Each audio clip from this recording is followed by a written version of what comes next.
It's time for Dodger baseball. Sandy into his windup. Swung on and missed a perfect game. The Los Angeles Dodgers have just about done the impossible. High fly ball into right field. She is gone. Clayton Kershaw pitches a no-hitter. The Dodgers are the champions of 2020. 13 runs in back-to-back games, and the Dodgers have won 5 in a row. Really fun to watch this offense really start to come together. This is a team that's going to be able to do some damage in the next coming weeks. Cloudy with a chance for a sweep.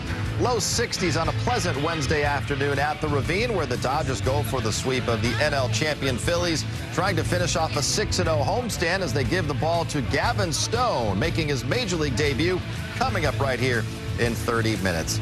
Hi, everyone. Welcome to Access Sportsnet Dodgers, brought to you by your Southern California Toyota dealers. I'm John Hartung. Nomar Garcia-Parra. See Adrian Gonzalez joining us as well from the stadium. And Adrian, a chance to finish off what would be a terrific homestand for the Dodgers if they can get a sweep of the Cardinals and finish it off with a sweep of the Philadelphia Phillies.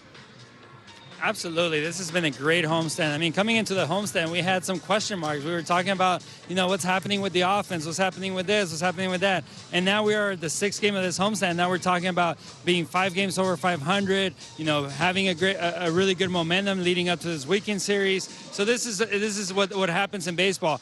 Guys take time, the team takes time to get settled in and to get situated. The season doesn't end in April. It ends in September and October and November. So guys are just getting going, and the team is acclimating. The team is getting comfortable, and this has been a great homestand, to kind of set themselves aside as we are a powerhouse in the National League West.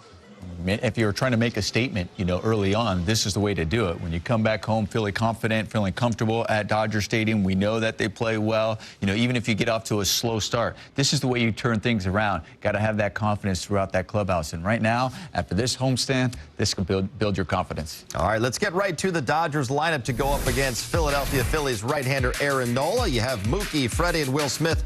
They've all homered in this series. They've combined for 15 hits and 12 RBIs in the first 2 games. Max Muncy, Jason Hayward, and the NL Rookie of the Month, James Outman, is in there. Miguel Vargas coming off his first career 4-hit game. Then it's David Peralta and Chris Taylor at short, with Gavin Stone making his Major League debut. Adrian, what sticks out to you at the lineup today?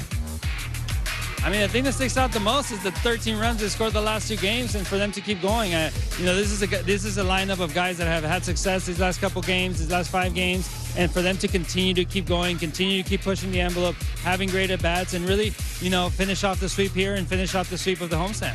Well, they're going to face a tough one in Aaron Nola, and, obviously right-hander, so you see all those 3 lefties in the row. So Jason Hayward, that sticks out. You got it there in the DH spot, going out there, getting a chance to swing the bat. He's been swinging the bat a lot better as of late, so hopefully that continues today. I'm sure Gavin Stone would love 13 more runs today. Gavin Stone is someone who rocketed up through the Dodgers minor league system last year. 24 years of age, out of Arkansas, just 6 feet 1 inch. The Dodgers took him in the 5th round of the 2020 draft out of the University of Central Arkansas.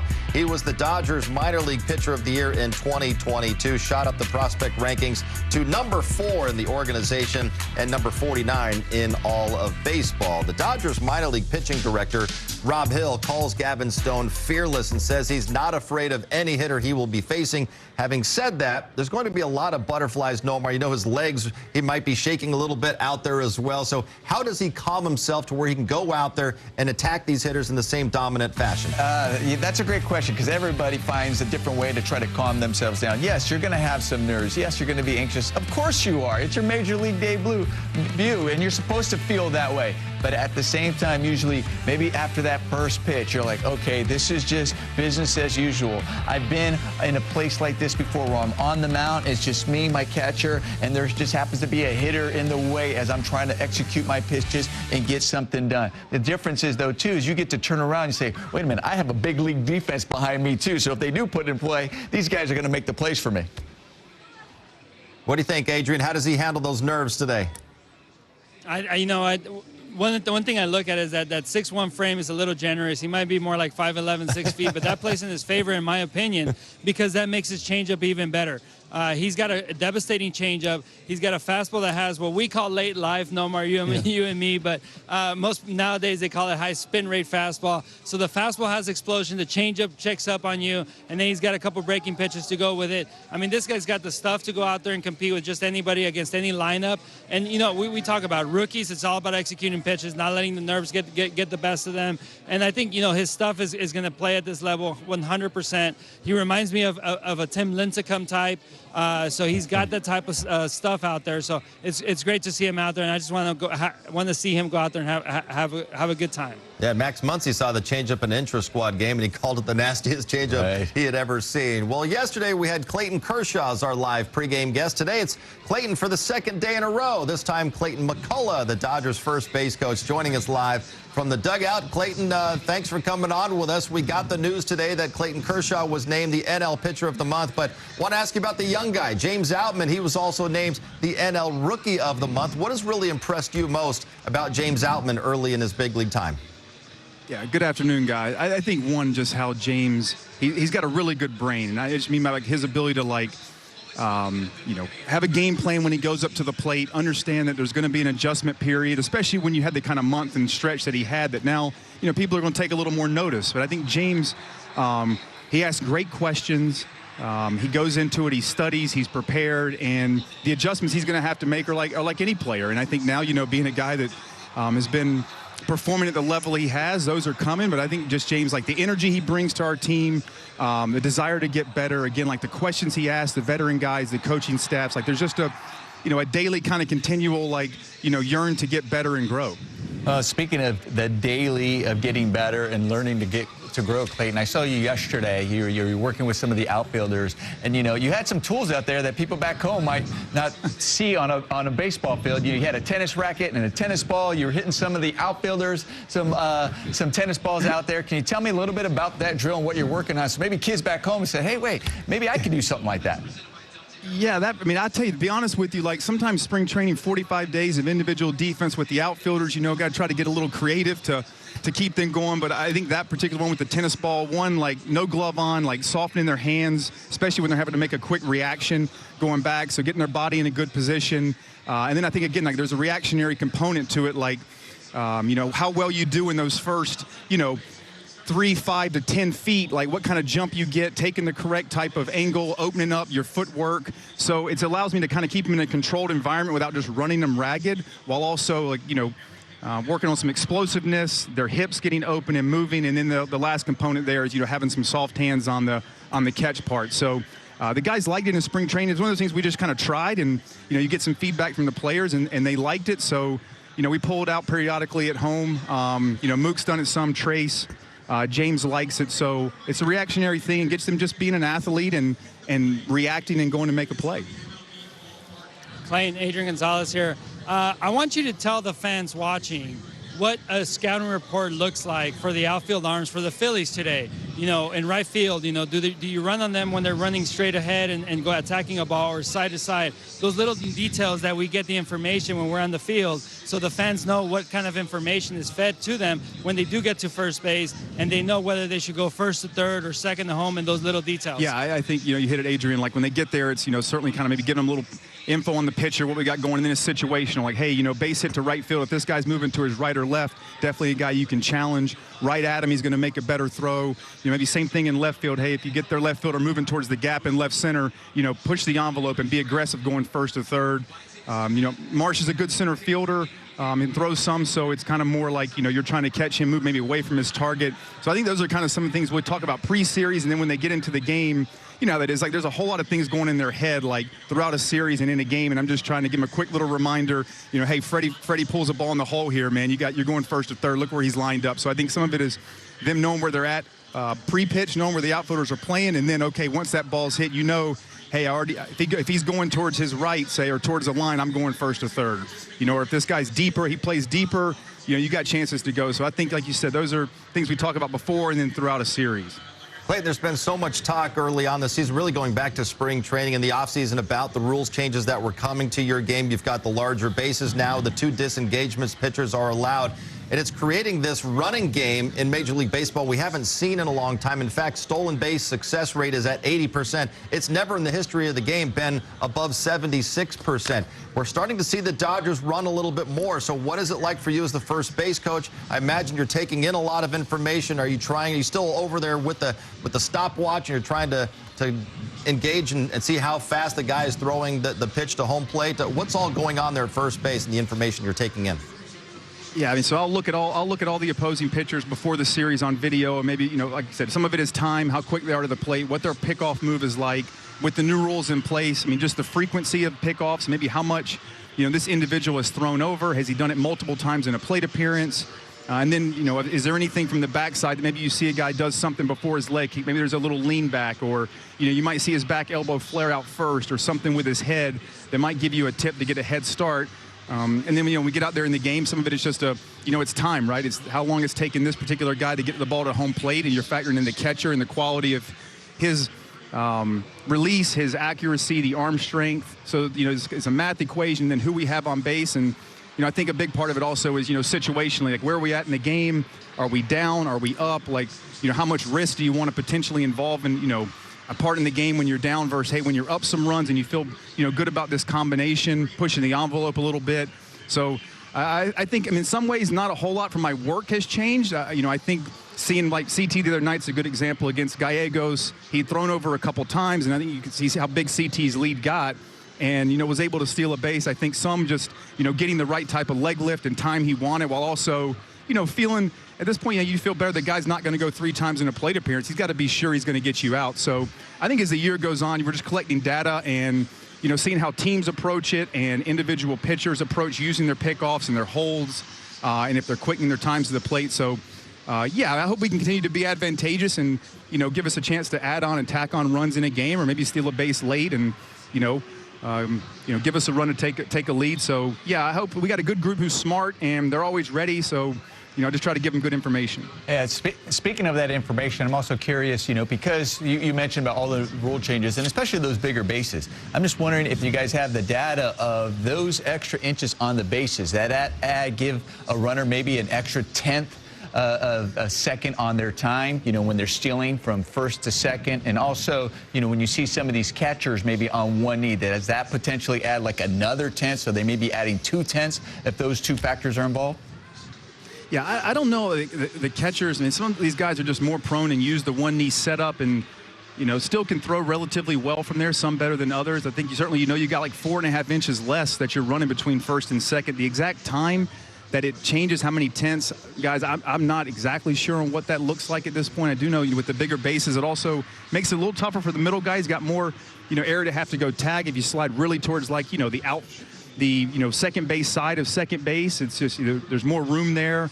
And really, honestly, I think one thing is catchers are getting better, at least look in the last couple of years, is they target throwing that ball up the line, man. So I hate it. When they go to replay and they're called safe, but the throws up the line, like those are the throws that scare me from the catchers, because usually, they catch guys on the hip right before they get there. Well, Clayton McCullough, the Dodgers' first base coach, I know it's been a busy last couple nights for you, and you've had a lot of company down there at first base with a lot of the guys reaching first base, all the base hits. Thank you so much for taking time to be with us today. Hopefully you're very busy once again this afternoon. Yeah, let's hope so, right? Thanks for having me, guys. Thanks, Clayton. All right, still more to come as we get you closer to first pitch. There's a pregame buzz at Dodger Stadium right now. The Dodgers' 4th-ranked prospect, Gavin Stone, about to make his major league debut. Coming up.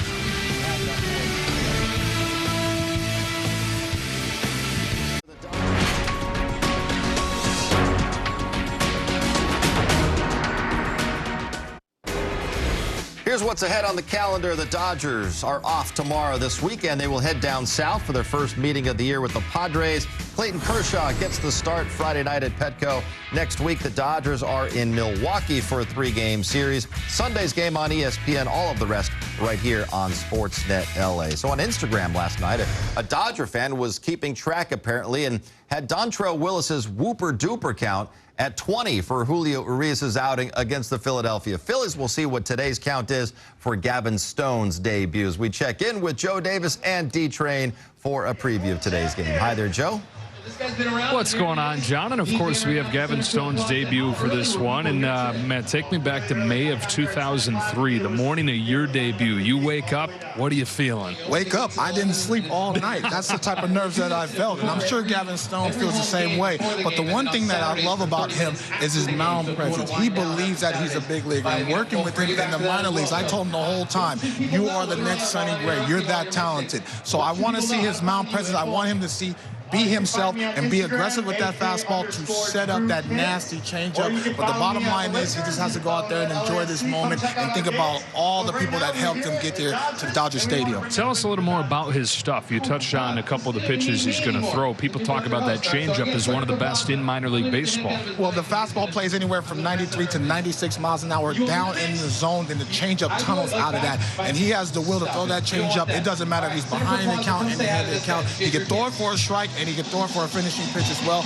and he worked his tail off to really get that slider to move the other way. So he has the ability to go east and west, and also has good velocity, especially if you want to go up in the zone. All right, special day for the Dodgers. Special day, of course, Gavin Stone as he makes his major league debut against Aaron Nola for the Phillies, guys. Can't wait to see this one. Joe and Dontrell will see you guys coming up at the top of the hour. The Dodgers' second-ranked pitching prospects making his major league debut. There he is, Gavin Stone. We will hear from one of Stone's coaches on the high expectations.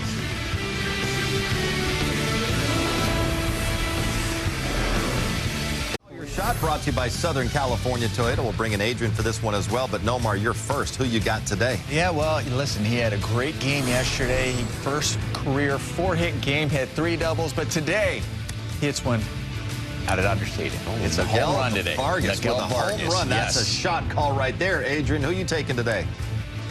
Well, you know what? We are facing Aaron Nola, who is a righty, but I think Nomar's on the right track here because Aaron Nola's best pitch is a changeup, and he does give up some damage on changeups right on right. I'm going to go with Chris Taylor.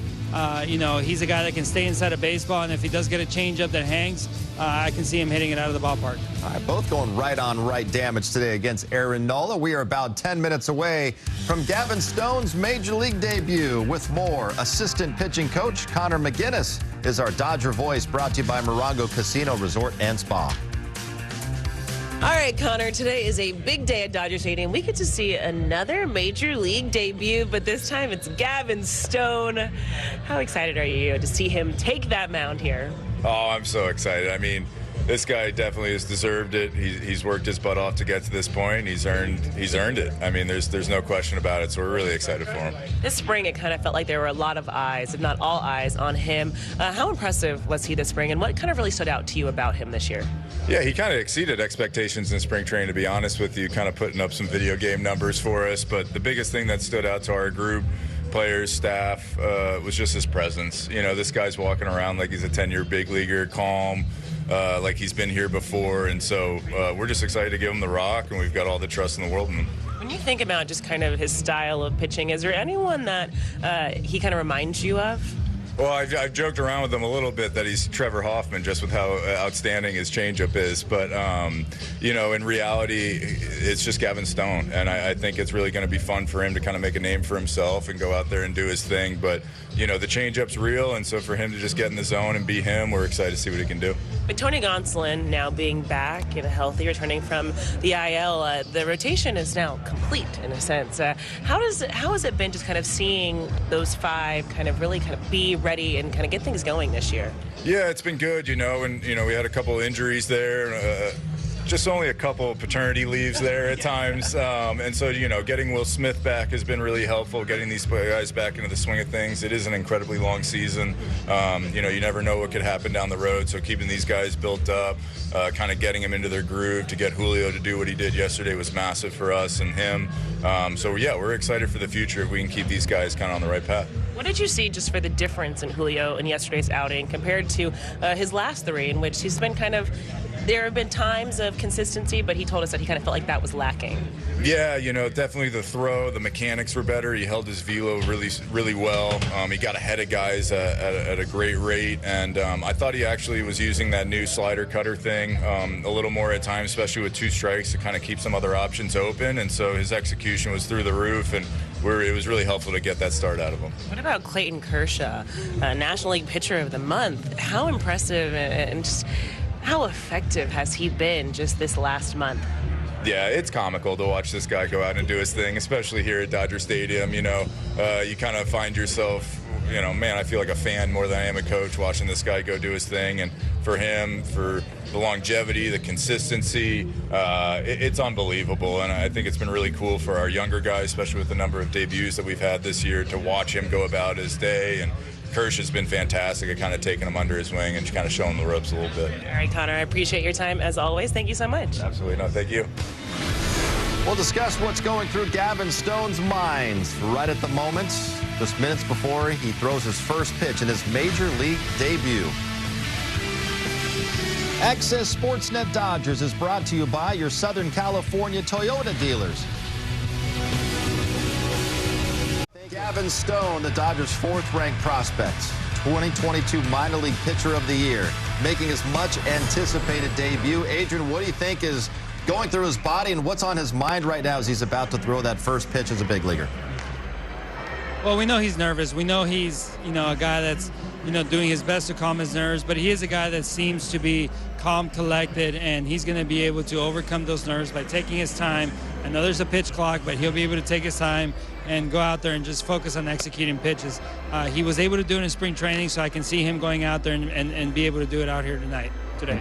The fact that they let him come up early, it wasn't like, hey, get on the plane, show up, get dressed for this start. The fact that he was around the guys, that definitely helps because there's familiar faces. You saw a lot of hugs, people saying hi to him. It was a great interview we had when Clayton Kershaw talked about yesterday. We're like, hey, what was it like? He's like, yeah, when I got called up, I didn't know anybody, and here he gets to know guys ahead of time. So that kind of relaxes you just a little bit. Yes, he's going to have nerves, but I guarantee you when he gets maybe that first out, that's when everything's just kind of calmed down and go, all right, I'm ready. And Adrian, I imagine for anyone, when you make your Major League debut, if it's against someone that you've known or you've watched on TV for a lot of years, he's going to be facing Kyle Schwarber right out of the gate, then Trey Turner, and then Bryce Harper, two-time MVP. So it's going to get his attention right away that he's going to really have to lock in quickly. He is gonna have to lock in quickly, but you know what? He's got one thing that these three guys haven't seen, and that is that changeup. He's gonna be able to execute. If he can execute that changeup on these guys, he's gonna be able to get through the first times through the order rather handily against them because they have not seen that changeup. And then third time around, they might make some adjustments, but first couple times when these guys see that changeup, they're gonna see something different. Yeah, that's a great point, especially early on. And we'll see, it's be interesting to see what they do for their game plan because they were really effective against this lineup the last couple of days. Let's see if they really make many changes, say, hey, trust it, trust your stuff. All right, an exciting day to say the least for Gavin Stone as the Dodgers go for the sweep of the series and a sweep of the homestand as well. Let's send it out to Joe Davis and Dontrell Willis with the call. We'll see you right here after the game. All right, John, in a day that this man has looked forward to for his entire life, Gavin Stone makes his Major League debut against the defending National League champion Philadelphia Phillies. We welcome you inside. Hope you're having a great day wherever you are. Joe Davis, Dontrell Willis, Kirsten Watson joins us in a moment. So many of us as kids dream about this, right? That we're going to grow up and be big leaguers. A very select few actually get to realize that dream. Gavin Stone joins that fraternity today. I'm super excited for him. I have goosebumps. Seeing the way that he worked, being able to arrive at Dodger Stadium, one of the great cathedrals of baseball, and having a chance to be impactful for a championship ball club. He works his tail off. He believes he's a big leaguer, and he has to stuff the match. Hopefully he goes out there and throws strike one, but the bottom line is he just needs to go out there, be himself, and compete at the highest level. Dodgers minor league pitcher of the year last year had a 1.48 ERA, and he's kept that rolling into AAA this season. He's got an offense that he's sitting there thinking probably like, well, this is cool that they're supporting guys like this, but I hope they left some in the tank. Absolutely. 17 hits last night, another season high. And the one thing I love about this lineup right now, they had 18 innings against the Phillies so far in the series. They've scored in 12 of those innings, so they continue to apply the pressure. And it's not just the top of the lineup, it's everybody up and down, getting good at bats, squaring the baseball up, and there's hits all over the diamond. And they're not just going to one pitch or one side of the field, they're squaring the baseball up. This is the offense, this is what they can do all year long. Dodgers going for the sweep over the Phillies, going for the perfect homestand, looking for their 6th consecutive win. And we've got first pitch coming up on Sportsnet LA. Dealing with all the nerves and everything else of making his major league debut. Listen, that's what it's part of, right? You know, when you actually get that call, you know the nerves are going to be coming into play. That's when you really rely on the rest of your team, rely on your catcher to be there for you. And once you're in there, then all of a sudden, those nerves after that first pitch or maybe after that first out that you get, all of a sudden that tunnel vision comes back, everything around you is surrounded, and it gets back to say, okay, you know what, I've been here before. I've been on this mound. I've been in this moment before. Everything I've done, I don't change. I just have to be myself, go out there and execute my pitches. But, you know, there are sometimes, too, you got to remind yourself, it's okay to soak it in. And when you soak that in, make you smile, relax, and say, listen, I'm a big leaguer. I'm out here. This is my dream. Now go out there, embrace the dream. And, you know, I have a feeling he's going to be fine, and we're going to see many more of these. And in some ways, he will have the advantage today because these hitters have never seen him before, seen his stuff, especially the changeup that Max Muncy called the nastiest changeup he had ever seen. First pitch from the Ravine coming up. We make cars that thrill. Experience the thrill for yourself today and shopNissanUSA.com. And by Jack in the Box. Try the Ribeye Steakhouse Burgers now at Jack in the Box. The day has arrived. May 3rd, 2023. Gavin Stone makes his major league debut. And he does so with his family here from Arkansas. His dad, Kerry, his mom, Jennifer. Imagine having a lifelong dream, and then imagine waking up today knowing that today's the day that dream comes true for not just Gavin, but his entire family. I'm sure they're thinking about all the car rides, all the Capri Suns, all the bag lunches they had to pack for this young man, all the tournaments they've been through, the hours spent, and for him to achieve his goal. And what better place than Dodger Stadium? Super happy for this kid. Let's tell you a little more about Gavin Stone, the Indeed player resume. He's 24 years old. He's from a small town about an hour from Memphis. It's Lake City, Arkansas, where he went to Riverside High School. From there, he went to Central Arkansas, and he was not a big-time recruit to go there. He was not a big-time prospect at Central Arkansas. In fact, he didn't even pitch in the starting rotation until he was a junior there. That was the 2020 season. So he made 4 starts. The 4th one was a no-hitter.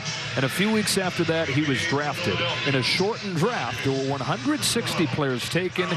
He was number 159. Very quickly has gone from fairly anonymous to one of the top pitching prospects in baseball. And officially today, a big leaguer. Gavin Stone against the Philadelphia Phillies. Off we go. Ball 1 on Kyle Schwarber.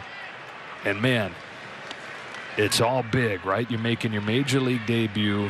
Take a deep breath, but then you look and see the guys that are there to greet you, and 3 all-stars up front. Schwarber lifts the ball to right center field. It is Betts and Outman. And what does that feel like for Stone, just to get a guy out? Your shoulders come down because you hear the loud contact from Kyle Schwarber, and every time you hear loud contact from Kyle Schwarber, that ball is usually in the stand. So I love what I see from him thus far. Really aggressive with that fastball, and you have to show the other dugout that you want to compete. And you see the shoulders come down like, whew, thought that ball was in the gap. Yeah, you ain't kidding. Yeah, it's not cliche to say you take a sigh of relief. Trey Turner pops this one into short right field. Betts coming on. Vargas over, can't get it with a diving attempt.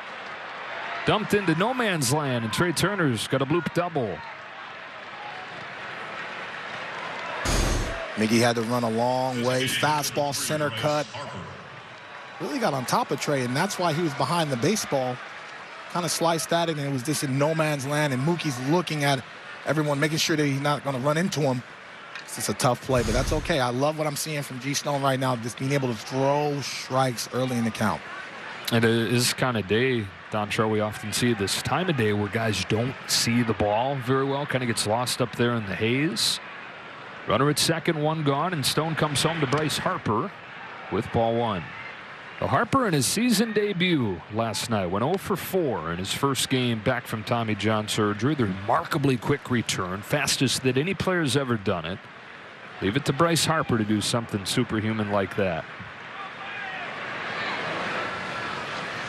On a 1-0 from Stone, that's the changeup that Stone's become known for. Gavin actually didn't throw a changeup hardly at all in high school or in college, but then in his first spring training with the Dodgers, Ryan Denick, who's currently the pitching coach at AA Tulsa, said, try this grip.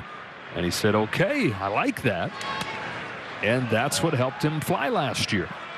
That's the one thing I love about the Dodgers organization. Between Don Alexander and Rob Hill, they're innovative in the sense of they're going to let guys try to go out there and fail, but then they're really humble about the adjustments, and everybody seems to follow suit. So it's fun to see guys develop. On the corner there, and it's 3-1. And that builds trust. You have to have a relationship to be able to do that, especially with guys trying to get to the major leagues. We tend to be a little hard-headed and stubborn about what's the process to get there. So credit to Gavin to just make an adjustment and go out there and develop one of the better pitchers in baseball. The 3-1 to Harper is taken low. Ball 4. Harper aboard for the first time this season. And the Phillies have him at first and second against Stone. So you had a little bit of traffic in your first major league inning, right? It was a ground out, a single, and then Todd Helton comes up. I wanted him to sign the baseball before he got into the box. That would have been a way to butter him up. Instead, you just said, hey, hit this into the ground. Double play inning over. Fun to compete. Trust your defense. The Dodgers have a talented athletic defense. The Marlins have a talented athletic defense. Castellanos with one away. Chops this one to third off Muncy's glove. And it's all scheming against Stone right now. Similar to how it did on an afternoon game against these Phillies for Michael Grove almost exactly 1 year ago, where the defense deserted him and he had to fight through it. The ball just popped out of his glove. Thought he was on it, thought he had his eyes on it, knew he was going to be able to turn a double play. But it's your job on the mound to continue to not get frustrated and go out there and continue to pound the strike zone. You're still one pitch away from getting out of it. Boy, he was very close to having a Dontrelle Willis finish to his first inning. Bases loaded for Bryson Stott. Change up to the outside corner, strike one.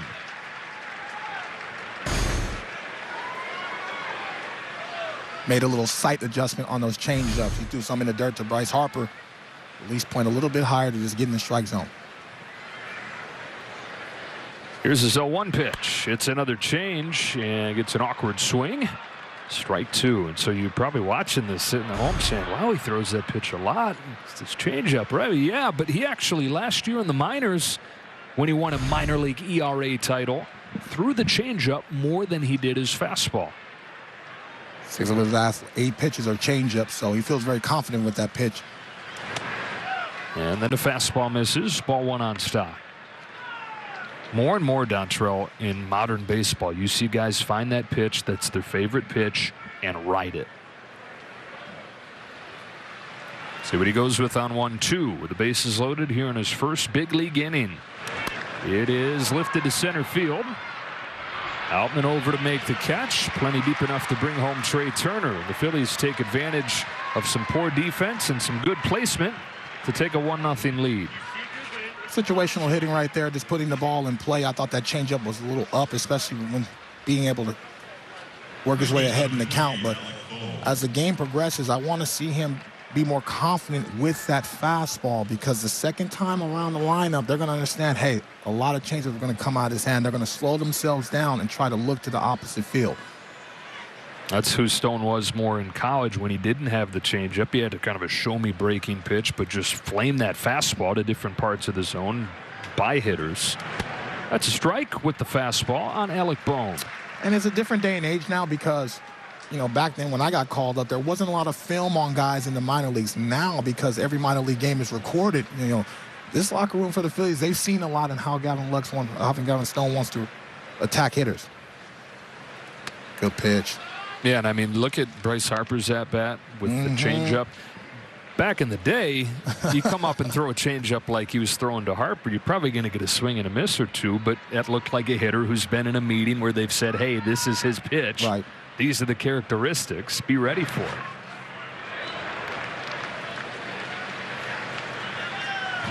First slider of the day.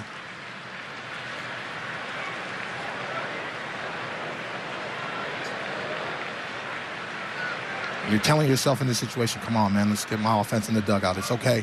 Still a lot of ball game left.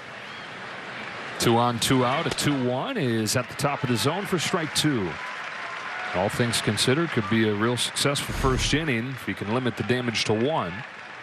Especially with the offense doing what it's been doing lately.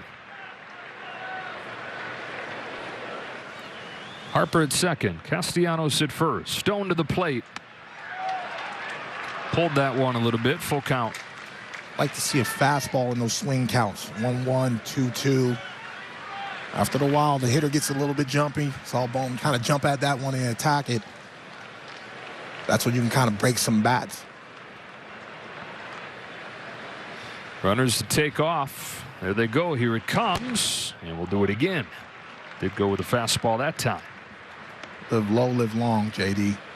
Fastball down, trust the movement.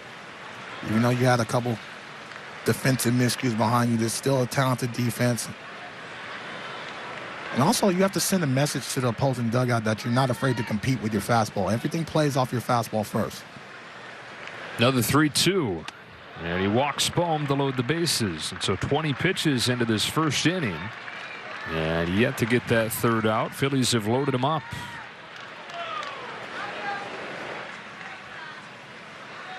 Now, Gavin struggled in his first start in AAA this year. Gave up 6 runs in 2 2/3 after he was awesome in spring training. Turned so many heads in big league camp. But they watched some video, identified a mechanical flaw or two, fixed that very quickly. And I would imagine you really want that call to come when you're feeling your best. And lately he's been awesome with an ERA around 2 his last 3 starts in Oklahoma City after making that mechanical fix. It's very difficult to pitch in some of those AAA ballparks where the ball flies out of there. So I think he understands that he has to throw the ball down and trust his movement down. Fastball for a strike on Brandon Marsh. Struck out 3 times yesterday.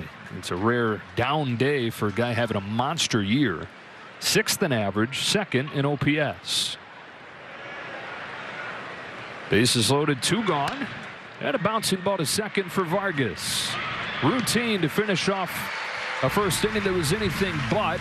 It's an unearned run against Gavin Stone in his first inning in the bigs.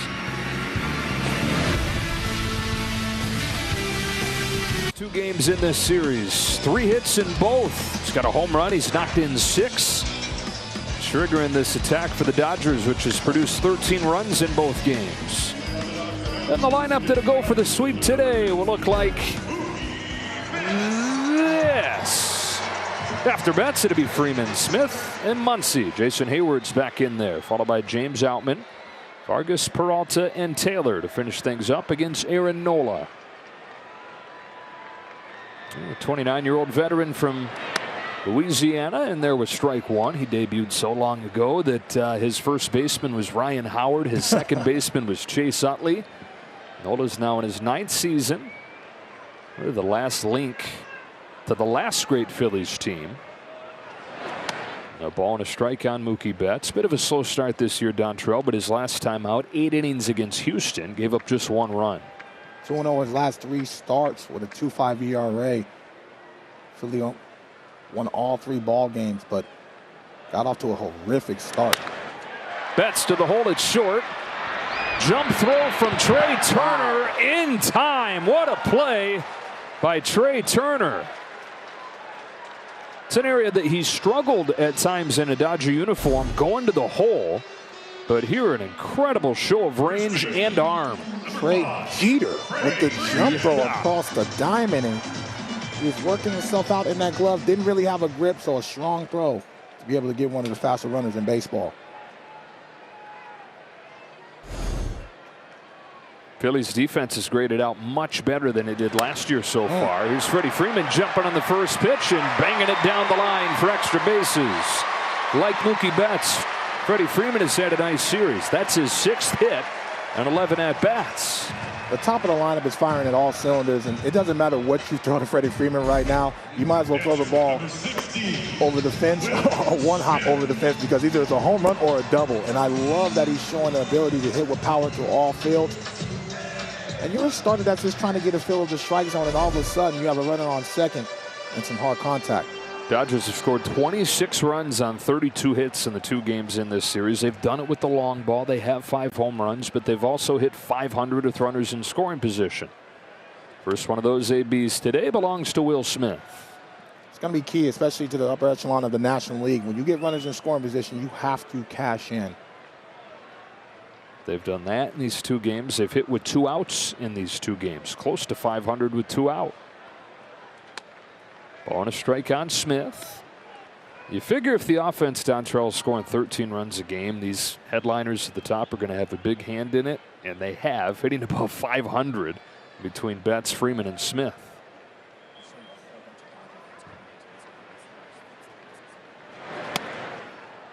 Bottom of the zone, nice pitch, 1-2. Look at all these hits.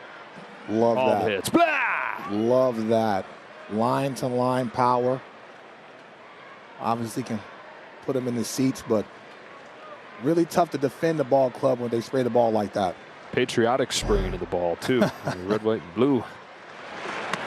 2-2 on Smith. 2 hits in both games, including a home run on Monday night. This is the first time in 27 years that the Dodgers have scored 13 runs in back-to-back games. They did it at Coors Field in 1996 and actually lost one of those games, 16-15.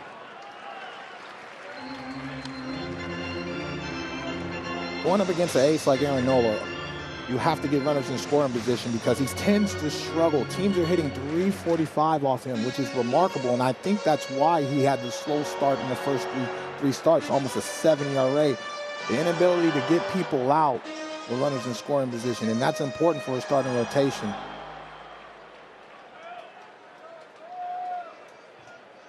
Threw a ton of breaking balls the last start, just waiting to see if he's going to try to slow people down and change the eye level. On 3-2, it's a fastball that's punched to right. Castellanos there for the grab.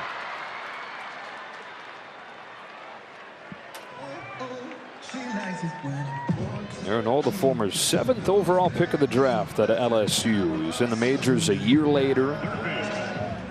Dealt with injuries his first few years, inconsistent. Then he had a breakout season in 2018 when he was right behind DeGrom and Scherzer across the leaderboard and in Cy Young votes. And really, the last 5 years, 5-6 years since that breakout 18 season, quietly has been one of the best pitchers in the league. Faces Muncy with 2 away. Muncy's a guy that he's owned in their previous meetings. Misses badly with his first pitch. Not easy to pitch in Philadelphia. That ballpark is small, especially when the heat comes around. That ball flies remarkably so. I've given up plenty home runs in that ballpark. Ball and a strike. 2 hits, 2 walks in the 2 games in this series for Muncy. Freeman at second, representing the tying run in the first inning. On a 1-1 pitch, Muncy takes strike 2. That is that slow curve that he's been throwing more than ever. The velocity, and it really just locks up the hitter because all of a sudden you see it pop out. Everything else that he throws, the changeup and the fastball, tunnel out of the same position. But when that breaking ball, it's tough to cover that, especially he still has enough velocity to beat you and tie you up with 91, 92 miles an hour late movement. But when he's successful, he combines that fastball and that breaking ball. Now they're trying to go fastball in. Yeah, and he brings it back for strike 3. That's a perfect pitch from Aaron Nola to finish off a scoreless first.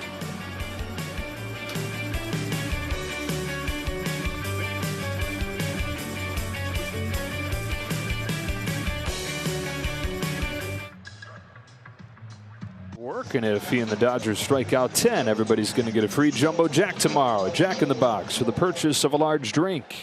For the Phillies in the second, it's Sosa, Stubbs, and Schwarber. 8-9-1 for the Phils after they brought 7 to the plate in the first inning. So for Gavin Stone, of course, his major league debut, but not the first time that he's pitched at Dodger Stadium. Remember last year there was that week gap with the bye the Dodgers had between the end of the regular season and the division series, and so they had inter-squad scrimmages, and they brought up some of their top arms from the minor league system to keep their hitters fresh, and Stone was one of those guys. He gets in on Sosa here for the first out of the second. Well, anyways, Stone shows up and fired up for this opportunity to pitch against big league hitters. Goes out there, and it's not going well. In fact, he can't get a third out, and so they do what is called rolling the inning over. They say, okay, we can't have this kid throw any more pitches. We're just going to end the inning in this simulated game. So he has to go take that walk of shame back to the dugout, knowing that he couldn't get anybody out. Well, they sent him back out there for a second inning, and Dave Roberts said, I feel like I'm going to learn about him. How's he going to respond to what just happened? And he went out there and struck out the side, and Dave Roberts said he became a fan right then. Just shows his makeup. Stubbs in the air to left for Peralta, and he's trying to do something similar here after the rocky first inning. 2 up and 2 down in the second. See, I love that about him, and anybody that works around him understands that he believes in himself, and he's very confident. And so dealing with adversity, especially when you're a Major League Baseball player, there's a lot of failure around the game. So people want to see what you're made of. You know, it's easy to dance around the locker room when you throw 7 scoreless. And, you know, when you have a rough outing, how do you bounce back, and what kind of teammate you are through adversity is definitely important. Phillies getting their second look at him. That's Schwarber taking a ball. So you can tell by the way they're taking that changeup that they know it's coming. They're not even reacting to that. They're trying to put him in a situation where it's a hitter-friendly count. He's got to throw the fastball over the plate. So if I'm Stone, I want to be more aggressive with the fastball to make them honor that. Schwarber hit it hard his first time, but it bats in right. On this 2-0 pitch, he takes a strike. Change up right down the pipe.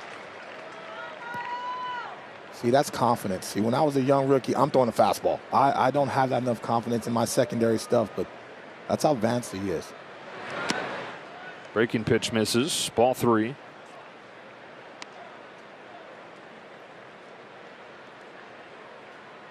The slider is the pitch that he needs to be able to throw for a strike and also finish, so he can have the changeup falling away from the left-handed batter and the slider going down and in. Swing and a miss. Good high fastball. Full count.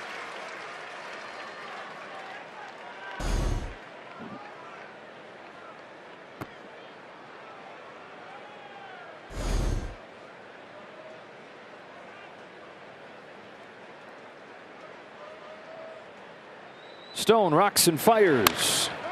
Chopper to first. Backs Freeman up into short right field. He feeds Stone to finish off an 11-pitch second. Shades of his outing in the inter squad game last October. Responds to the long first with a 1-2-3 second. Lead off this second for the Dodgers. He is 7 for his last 10. 4 extra base hits, including a home run in that time. A lot of loud contact, hard contact early on. Wasn't necessarily getting the results, but that started to even out the last few games. First one that he gets from Aaron Nola is a curve for a strike. You know, his leadership is so valuable, helping other young players, but he understands his role, made an adjustment at the plate. Everybody just loves him in the locker room. Rolls this one to second. Bryson Stott well positioned to get him for the first out of the second. One of the guys he's been a leader for, a mentor for, is James Outman, who comes to the plate and hauls up there the National League Rookie of the Month award. As we take a look at stats with Lowe's, led rookies in all these categories. Yeah, 7 home runs, 20 RBIs, a 20-piece all flats. Not surprised, though. This kid's got some serious talent. He's another guy that's going to handle the ups and downs of the season very well. We have Stone making his debut. You have Outman here. You have Vargas on deck. 5 rookies have already made an appearance for the Dodgers, many of them playing significant roles. You've got 2 of them in the lineup every day. Lays off, and it's 2-0. And you wonder, is this the next wave? I feel like the Dodgers always have a generational wave, whether it's the Eric Karros wave with Mike Piazza, the Matt Kipp wave, the James Loney wave, you know, and these guys are very talented, and they believe they can be impactful in the big leagues. No, the last wave would probably be that 2019 season. Will Smith got here, Tony Gonsolin, Dustin May come up around then. And more to come. On a 2-1 pitch, Outman watches that one. Ben back in, 2-2. Still yet to see Ryan Pepio this year as he works his way back from injury. Of course, made his debut last year. Still has rookie status. Bobby Miller, one of the top pitching prospects in baseball. Figure to see him at some point as well. Altman cracks one on the ground, 2 Stott. Busy in this inning, 2 away. From one rookie to another, and this rookie's coming off a career game. Went into last night without a 3-hit game in his career. He said, why stop there? I'm going to get 4, including 3 doubles. Thought he did an awesome job being able to cover the breaking ball. They think that he can't hit the secondary breaking ball, but he hit 2 down the line left, and then fillet a fish the other one to right. It was a fun night for him, and you can tell he's another guy that his shoulders went down. He's dealt with a ton of adversity with his pinky, with his thumb. That definitely affects you at the plate. Takes a strike from Nola. He said he felt like he had something lifted off his shoulders hitting that home run. First home run of the season early on in this homestand. And last night, one of the first nights this year where he's looked like the guy we heard about coming up through the minors who can just flat out hit. Just a gamer. You love his defense. He looks sure-handed over there. But offensively, he's still trying to fill himself out and understand now how big league pitchers are going to attack him.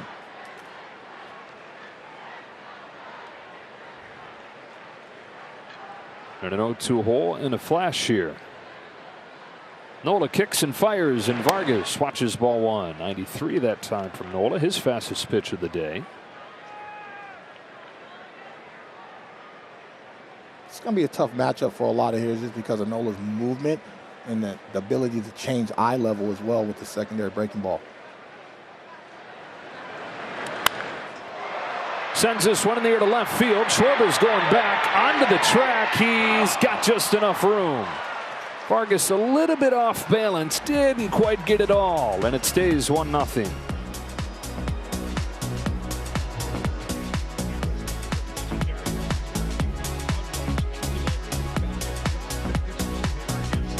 Check out the largest selection of authentic Caps t-shirts, collectibles, and more.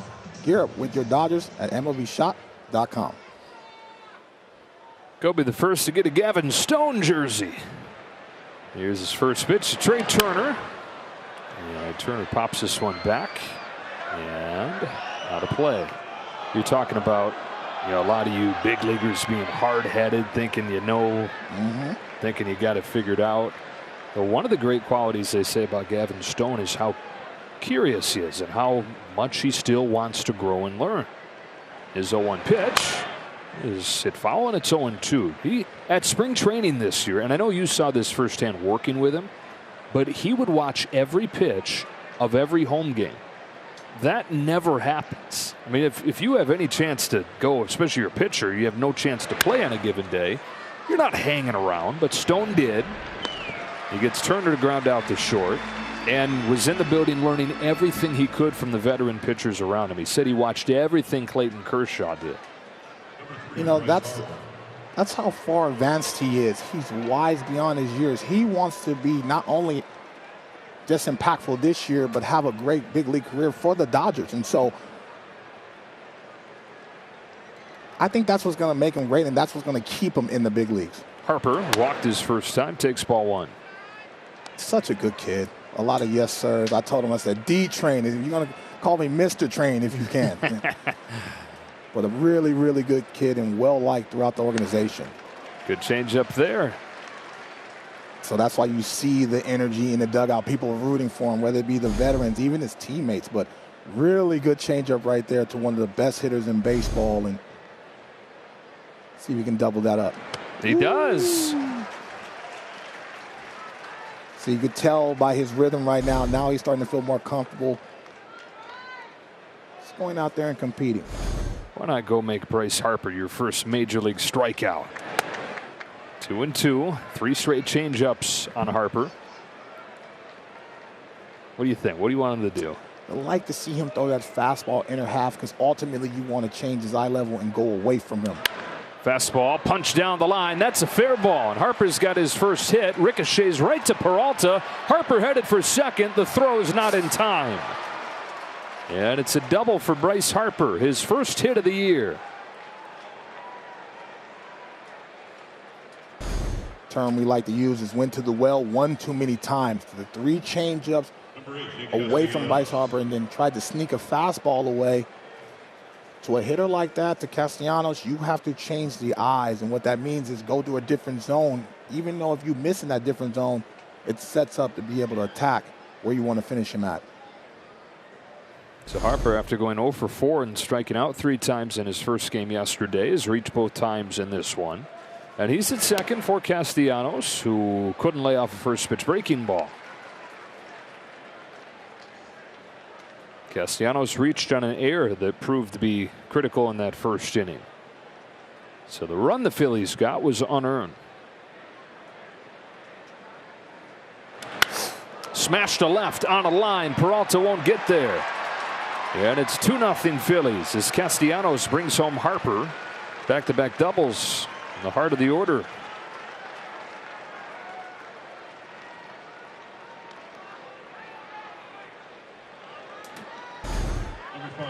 You cannot miss the Castellanos belt high with a changeup. I don't care if you got 10 years in the big leagues or 10 hours. You cannot make that mistake, especially runners on. He's made a good living being able to knock guys in from pitchers making mistakes up in the zone. Third hit for the Phillies over the first 2+ innings. Bryson Stott now at a sacrifice fly in the first. Takes ball 1. Stott started the season on a 17-game hitting streak, and up until a couple days ago was leading the majors in hits. Scuffled a little bit on this road trip though. Watches his change miss. 2-0. Wasn't long ago Stott was the new guy making his major league debut. Opening day third baseman last year. Struggled out of the gates, got sent down to AAA. Pulls this one on the ground to first. Freeman's got it, and Stone to the bag for out number 2. And the point that I was going to there is that very rarely does a guy come up and it's just smooth sailing, arrow pointing up. There's an up and a down and an up and a down to just about every major league career, especially early on. I mean, a hitting streak like that, you know, you're in the big leagues thinking, man, the show is easy. And so until the league adjusts, I think you're seeing James Outman kind of go through that adjustment right now where the league's starting to understand how to attack him, so you have to readjust. Castellanos moved to third, and now Bohm swats one into right center field to bring him in. Phillies up 3-0 as Bohm knocks in his second run of the series.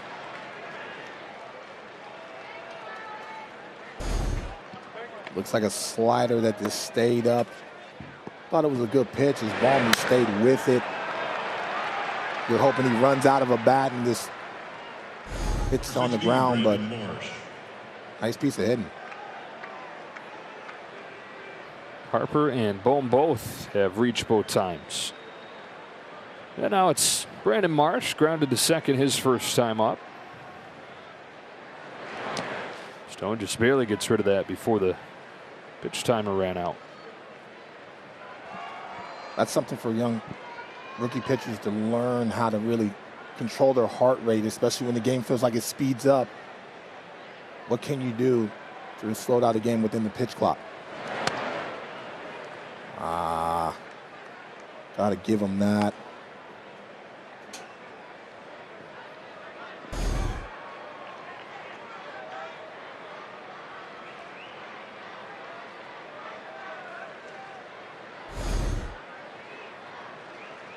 Here's 2-0.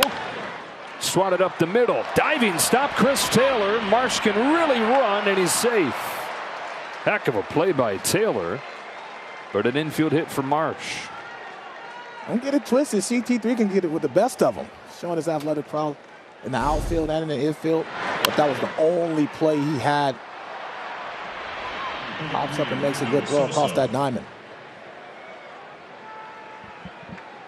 Taylor taking the team lead for games played at short today. After Rojas played last night, Taylor's back in there at short today. So 4 hits in this inning against Stone, and 2 on with 2 out for Edmundo Sosa.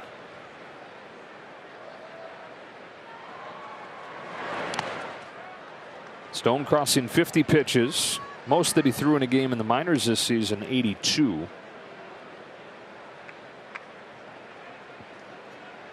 Really good mound visit right here just to slow him down and say, hey, man, we're one pitch away from getting out of this. Don't worry about it. Our offense is going to be able to get on the board and chip away at this. A word from Morongo. Pevo Bryson, live May 6th. Get your tickets now. But this is why I say you have to establish the fastball first, because now you're looking second time through the lineup, the hitters are not even honoring that changeup and putting themselves a hitter-friendly count. Now again, 2-0. Makes you one-dimensional, and if you take away the running game, you know, that defense tends to pin their ears back, and it's the same terminology in pitching. Got to be able to have one to set up the other.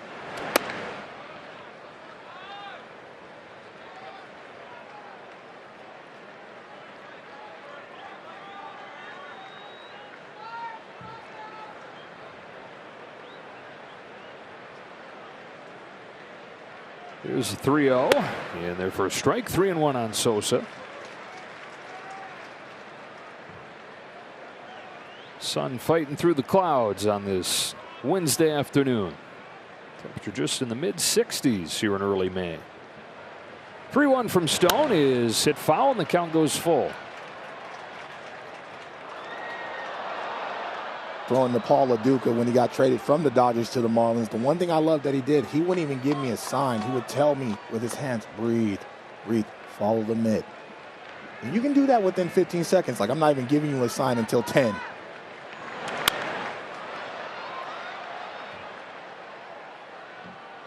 And you can see he has a good fastball. Even falling behind, he still gets awkward swings when he's able to compete within the strike zone with that fastball.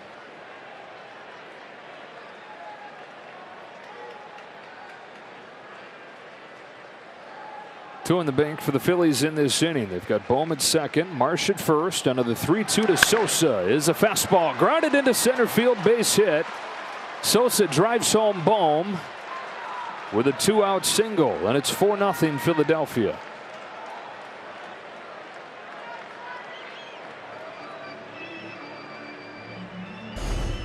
Sosa saw 4 fastballs in a row and finally caught up to one and hit it right back up the box. And the game is starting to speed up on Gavin Stone right now, and you can tell that his heart rate is going up, and now he's seeing a crooked number on the scoreboard, and now that's when the frustration starts to settle in. And so this is a really good mound visit by Mark Pryor to say, man, just settle in. Talking to Smitty about, hey, what do you see out there to try to get him out of his inning, but more so get him back comfortable like you saw in the second inning. You know, Mark Pryor has great bedside manner for a situation like this, always so calm.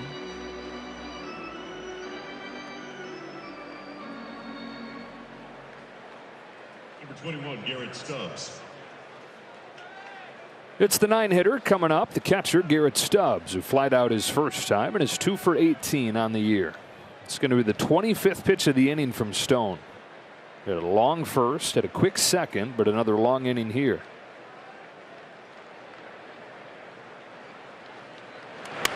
Stubbs lays down a fantastic bunt, and Muncy has no play.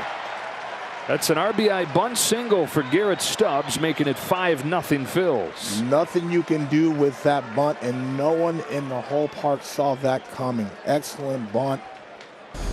Stubbs has been struggling at the plate, and all of a sudden, it looked like he was halfway up the line by the time he bunted that ball. So, really unfortunate play.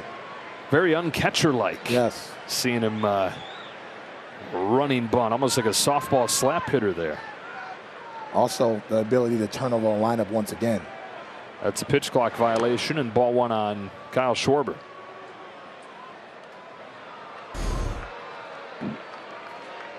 Yeah, that's Juan Pierre school of bunting right there. Not even giving the indicator until the ball is almost mid-flight.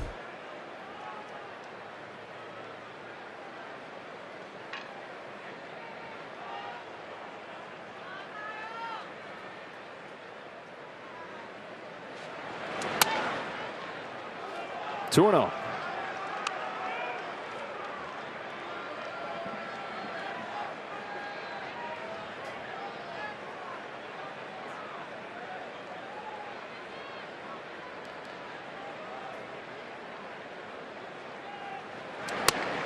2-1. Figured not far off from the bullpen starting to stir, not because of the overall pitch count, but because in this inning it's getting close to 30. Phillies with 6 hits in this inning and 4 runs. 2-2 on Schwarber. First 2 games of the series, a total of 5 runs. 5 runs in 3 innings today. So you're waiting for this offense to kind of wake up after they left L.A. Phillies trying to end a 3-game losing streak, trying to get back to 500 on the year. Schwarber pulls a liner that's speared by Freeman, bringing this 3rd inning to a close where they get 4 runs. And the offense will have a tall hill to climb this afternoon.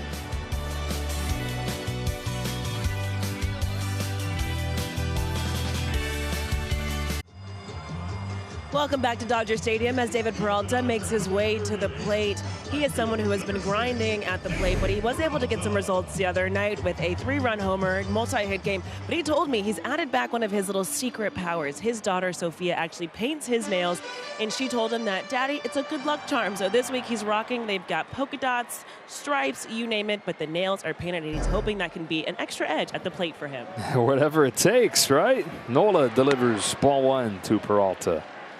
The Dodgers in a 5-0 hole. A comeback would not be unprecedented this season. In fact, trailed the Pirates 7-2 just a week ago. Came back to win that game 8-7.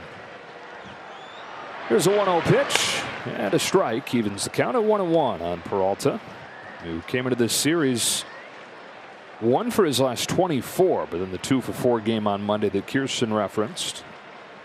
He's knocked in 6 in his last 2. The 1-1 pitch. Ball 2.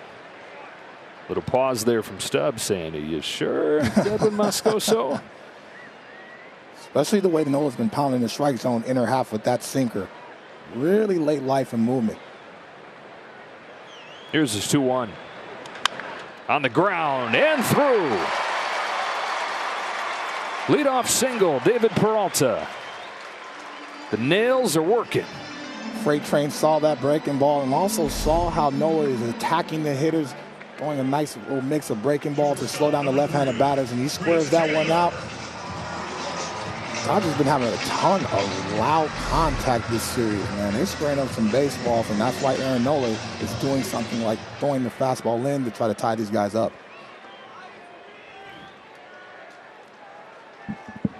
Got to get the gloves off those nails. Don't want the nail polish to melt. You'll hear it at home, trust me.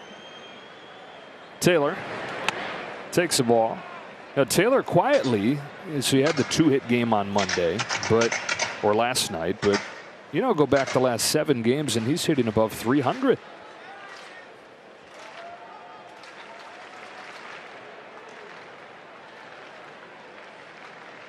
The 1-0 pitch.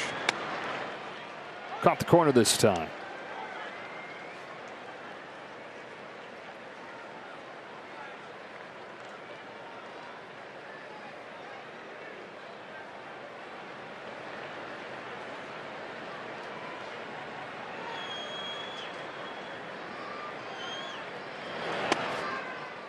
Two on one, all soft stuff so far to Taylor.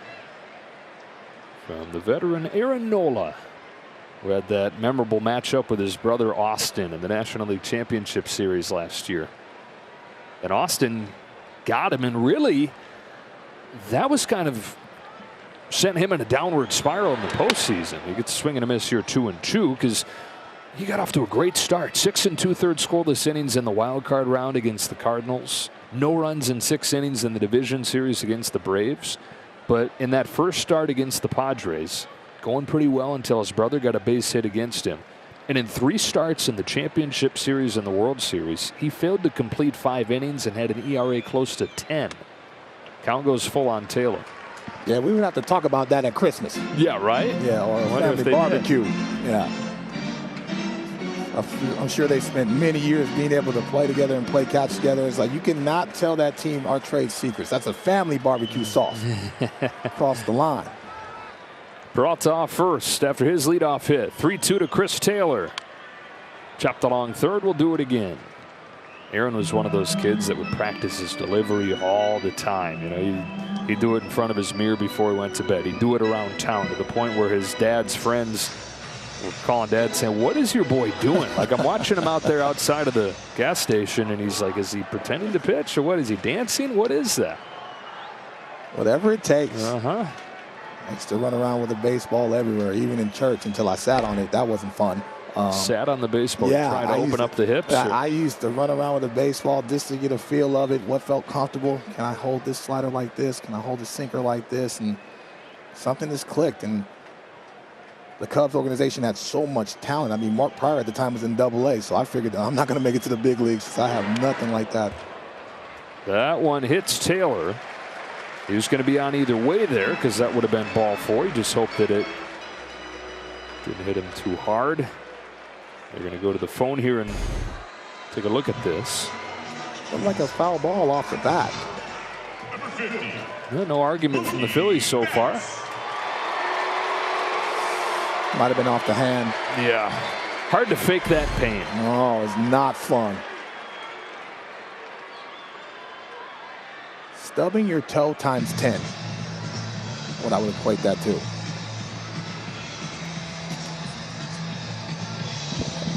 Head to Dodger Stadium May 16th for Mexican Heritage Night and receive a free Dodger poncho with a purchase of a ticket pack. Presented by Advance Auto Parts. For more information, visit Dodgers.com/ticket packs. Dodgers something brewing here, and it's the bottom of the order. Getting that thing going. Peralta with a base hit. Taylor gets hit. And Mookie Betts grounded out his first time. Trying to chip away to this early 5-0 deficit.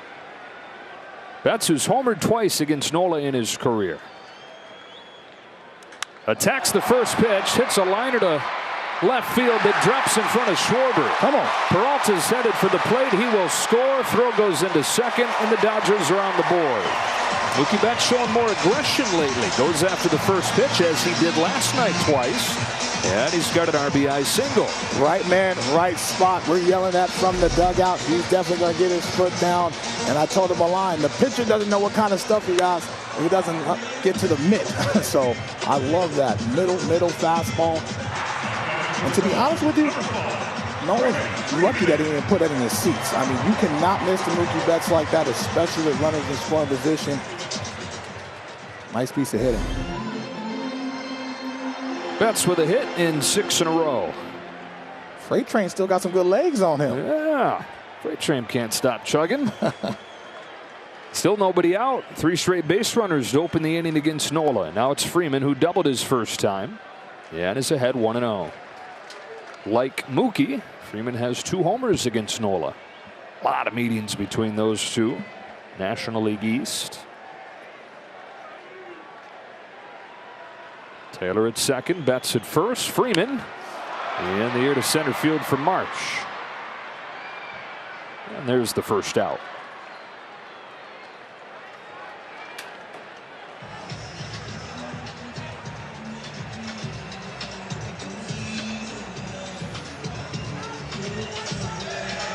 Number 16, Will Smith.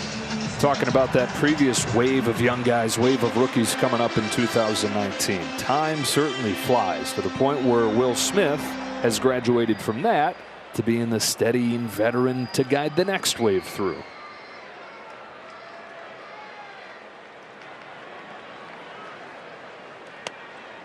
Take strike 1. He's a quiet captain, you know, does everything the right way.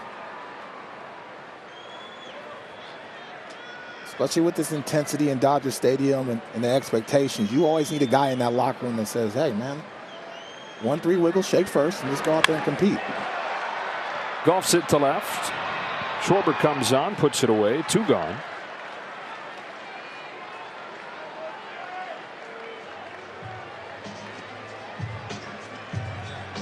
And here's Muncy. So you in your major league debut had Pudge Rodriguez to guide you. I didn't shake once. I bet not. You better not, buddy. I did not shake. But he was great. He was great back there. Obviously, you know, and Hall of Famer, great tools, power, can throw. But he was always good about just having good mound visits, and he would never talk about baseball on the mound. He would tell a horrible joke, a horrible dad joke. And you always want to see me just have fun and compete. But it definitely was a nice little snuggie safety blanket, if you will, Joe, having a guy like that. And base runners knew they couldn't really venture off like they do today. The old snuggie. Taylor at second, Betts at first. Here's an 0-1 pitch. Muncy takes strike 2, and he's mad at himself for not triggering. Yeah, that's that sinker, though, that tends to lock up the left-handed batter because it looks like it's going to hit you, and then all of a sudden you can see the late movement go right across the plate. And that's why when Aaron Nola is really good, he can throw the sinker away from the left-hander, but also throw it to come back. And he gets him on 3 pitches. Dodgers get their first run, though, on a base hit from Mookie Betts.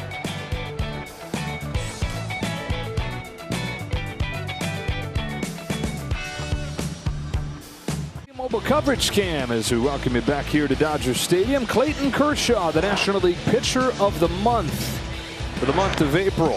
189 ERA, and he, of course, capped that off 7 fabulous innings against the Cardinals on Saturday night, where he struck out 9. Second time in the last 3 starts he's fired 7 scoreless innings, and he'll be the man to open the series against the Padres on Friday. Another award, shocker. Trey Turner taking a ball from Gavin Stone. I mean, it should no longer be any bit surprising, but it seems like maybe just as a product of these being a bunch of one-year deals where he says, yeah, I'll figure out if I'm going to keep playing this winter, and then he does. And so it's like, okay, so he's going to do 1 more year. Well, every year you get into the season and it's like, what do you mean 1 more year? Like, you should be going for a long, long time. He is still doing it at the highest level.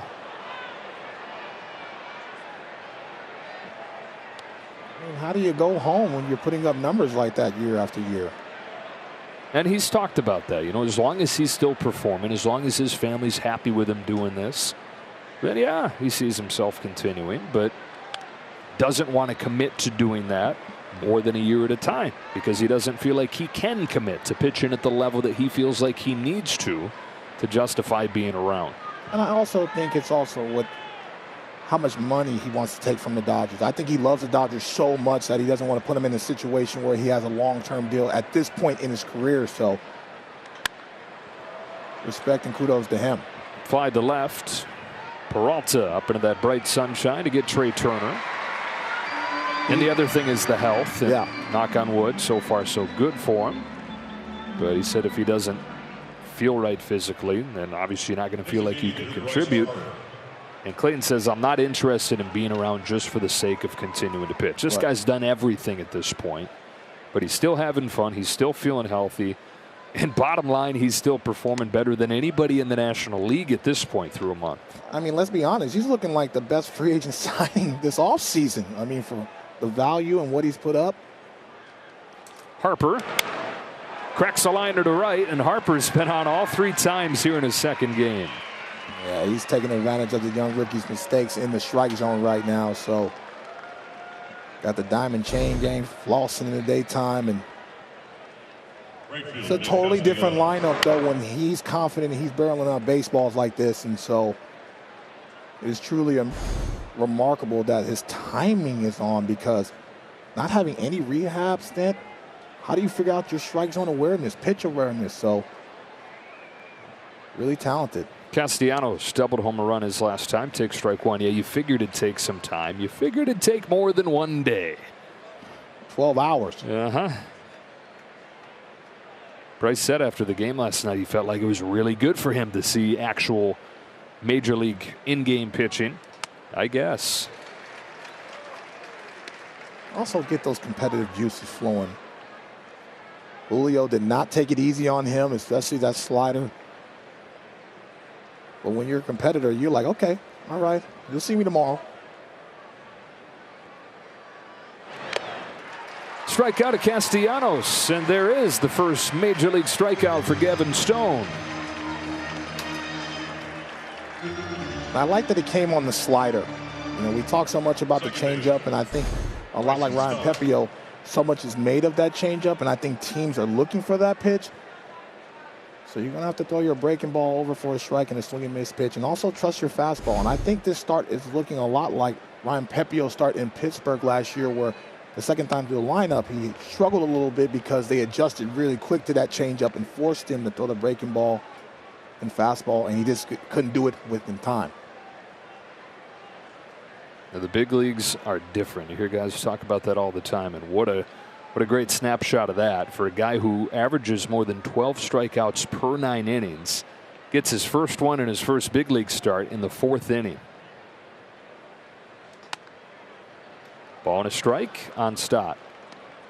Victor Gonzalez starts to warm. That strikeout rate in the minor leagues for Gavin Stone equal to that of Shohei Ohtani in the majors. So that's the kind of strikeout pitcher he was coming up through the minors.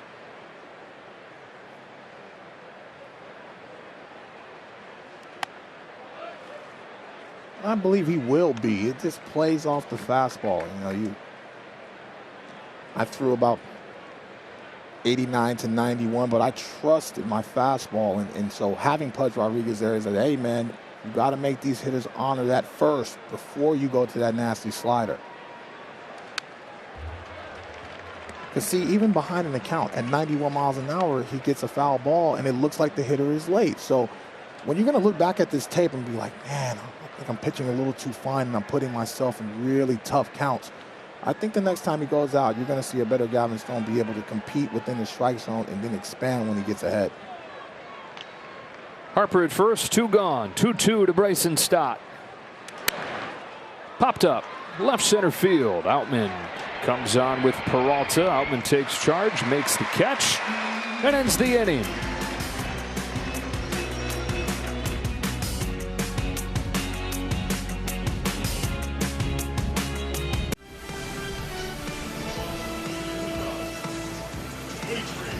Dodger Baseball on Sportsnet LA is brought to you by Carl's Jr., where all your charbroiled burger wishes come true.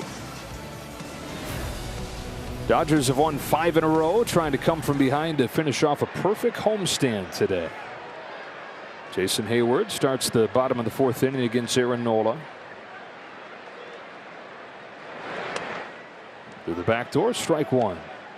Well, imagine thinking that it might all be over and then having the thrill of finding out that it's not, because Jason Hayward kind of rode that wave last year with the Cubs.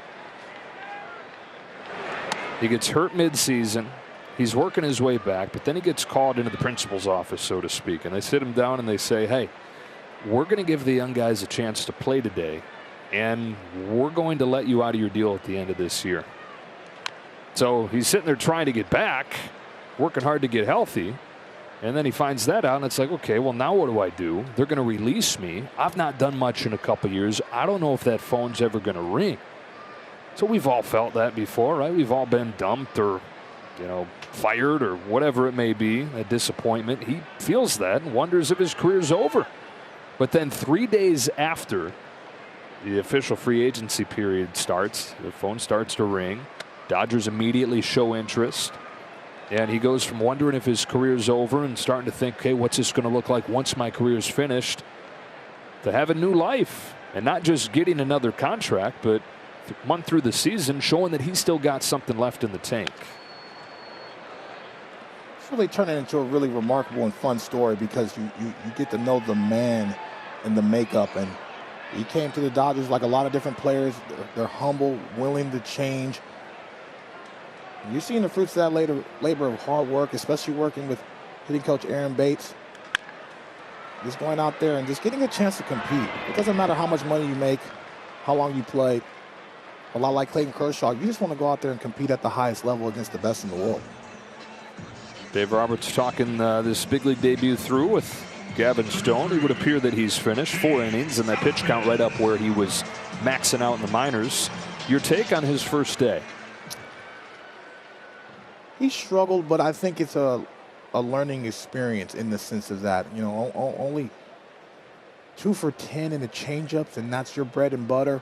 He's going to look back on that tape and say, man, I got to be better with my best pitch. Outman goes down the line, and he can fly. Heads for second. He'll settle in there with a 1-out double.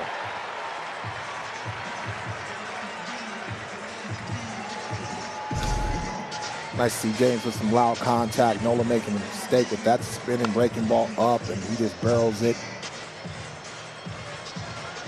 seems like every time he's up to the plate, if he does not strike out, that contact's going to be very loud, Joe. So. Well, it makes it even more important that he gets better at the bat-to-ball category. Yeah. And just understands how pitchers are going to attack him. They're trying to slow him down with the breaking ball. Nola made a mistake right there. They're not trying to go in because they know that's his nitro zone with the power. So hitting the ball out of the way is going to be critical for him. But if they make a mistake middle in, you got to make your money. 1 ball, no strikes on Vargas. The other thing is with his speed, even if he doesn't hit it hard, he's going to beat some balls out and rack up more hits because of that. He's had a rare combination of great speed and power. Vargas gets under this one in the air to center field. Did he get enough? Marsh to the wall. It's gone! Sky-scraping home run, Miguel Vargas. He's starting to lock in, Joe. That last at bat, he almost had a home run off the breaking ball. Sees a sinker that leaps back over the plate from Aaron Nola. Uh-oh, watch out. These young, talented rookies got something to say. And this game is far from over, especially the way this offense has been scoring runs at an alarming clip. I love this because he's being aggressive. He saw the pitch and recognized that, and I got a chance to talk to him yesterday. I said, hey, listen, man, they think you can't hit the fastball. You got to get your foot down and be aggressive. Vargas after the 4-for-5 game yesterday, 1 for 2 today with a home run and 4 extra base hits in these 2 games. Strike 1 on David Peralta. Outman, the rookie of the month in April, and Vargas starting to show some of the promise of his own.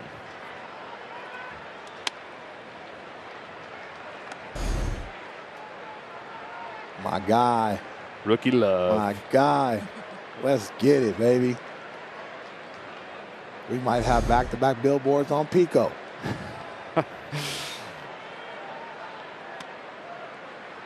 2-1 on Peralta. Singled and scored the first Dodger run last inning.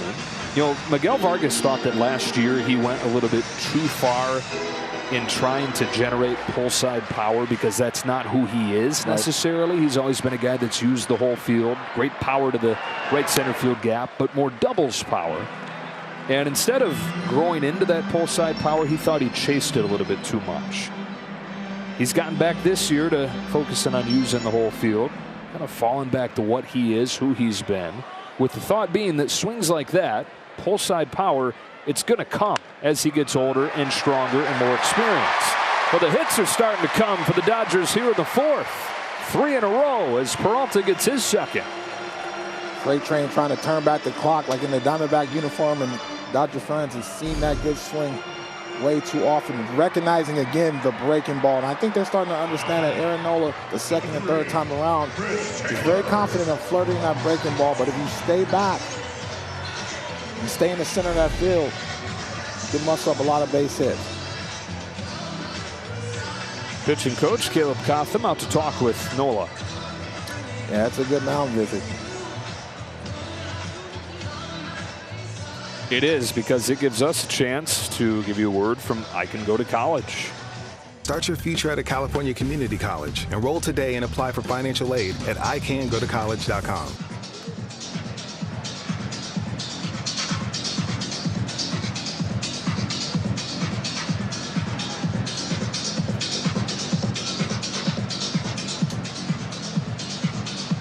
Chris Taylor waits on his chance out of the 9 spot today. Worked the full count and then got hit. You should be able to choose a walk in that instance, right? For the stat sheet. That's not fair. I got to get a bruise and a less good stat. That's all right. We got ice, Joe. That's all right. Take one for the team. Can you ice the stat sheet, though? You prefer the walk. Bottom of the order, 4 for 6 with a home run and a hit by pitch. So you're able to get contributions from the bottom of the order and turn that lineup over. You give Mookie Betts and Freddie Freeman 5 at bats. Game over.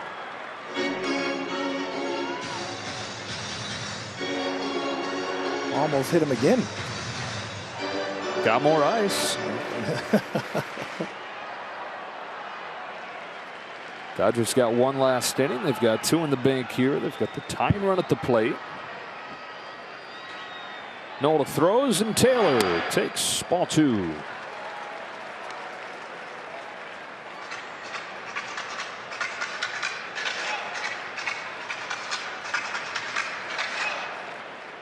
CT just looks more comfortable at the plate. Love to see the rookies talk and just take in that they're in the major leagues. The one thing that helped me was having Miguel Cabrera get up to the big leagues, because he was this touted prospect, and him being able to settle in helped me a lot. And we talked a lot about, like, how you think the hitters are going to attack me? What would you do against me, and what have you? And so it's really good to have other guys go through the same experiences, being in the same boat as you. 2-1 pitch. Taylor chops it foul. 2-2. 0-3 Marlins. Shock the world. Really, really fun ride. You know, looking back on that now, no one saw us coming, and they had some gangly left-hander with his hat to the side and helped bring fans back. And then once Miguel Cabrera got called up, it was smooth sailing. But really, really good team. We were very close, and we shocked the world. That gangly left-hander with his hat tilted to the side was fun to watch, buddy. Going up against Mark Pryor and Kerry Wood. And I tell a lot of people, prime Mark Pryor was not fun. He was a bad man, and he won't admit it because he's very humble. But that Cubs series, and you know that too well, B. You made me cry, Dontrell. You made a young me cry. Swing and a miss. 2 gone in the 4th. Back to the top of the order, Mookie Betts inside the box score, brought to you by your Lexus dealers. How about this series from Mookie? 7 for 11, a home run, a double, and 7 knocked in after he brought in the first run for the Dodgers last inning.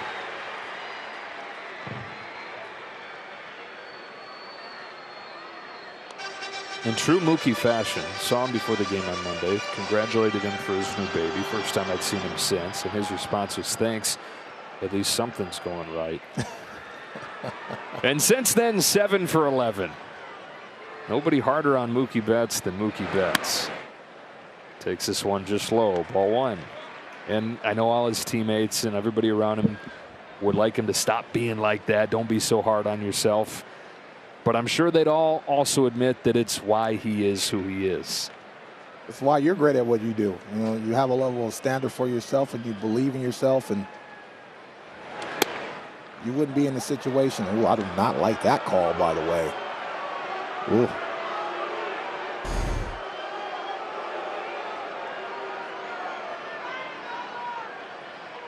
Joe, I'm not getting that call. Yeah. Not getting that call.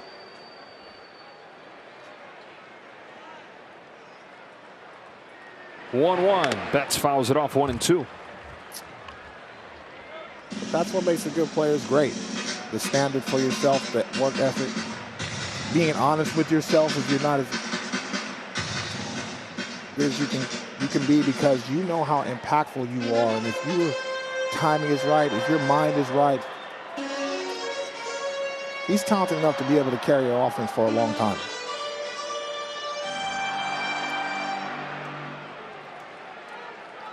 "5-3 Phillies, bottom of the 4th inning. Peralta off first. Nola to Betts with a 1-2 pitch. Peralta runs on a ball. Throw from Stubbs, not in time. Well, so the Dodgers very quietly, very sneakily, 16 stolen bases in their last 12 games. Only the Pittsburgh Pirates have more in that time.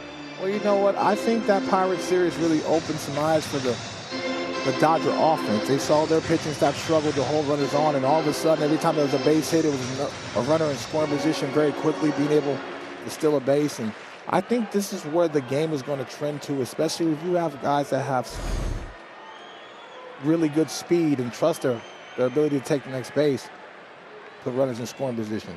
2-2 to Betts. Off the end of the bat to center for March. And that'll do it for the Dodgers in the 4th. But a 2-run home run from Miguel Vargas, who's having himself a heck of a series, bringing smiles and bringing the Dodgers back into the game.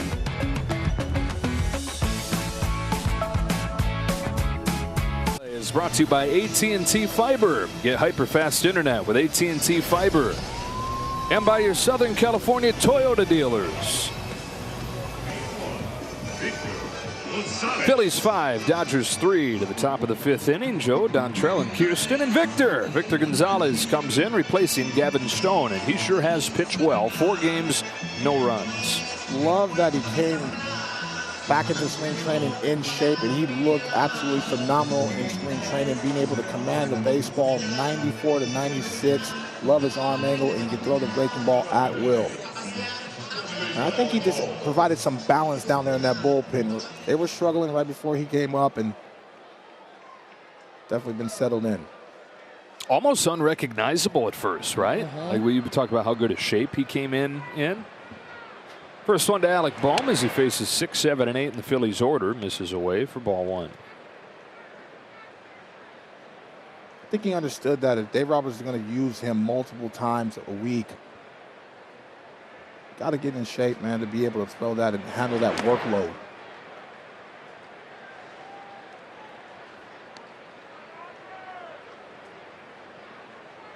Debuted in 2020, had a 1.33 ERA in that rookie season. Love that moment that him and Julio had when they won it all, and you just see the emotion. Bounce it to Chris Taylor at short, and Bohm, the first out of the 5th. You know, while Julio is the lasting image of that Game 6, the clinching World Series game, Victor Gonzalez was the winning pitcher with a perfect 1 1/3. Seeing those guys with the Mexican flag out there representing. I think both those guys understand their importance not only to the organization, but just the city of Los Angeles. 1 away in the 5th. Brandon Marsh takes a strike. Victor was the 130th Mexican-born big leaguer.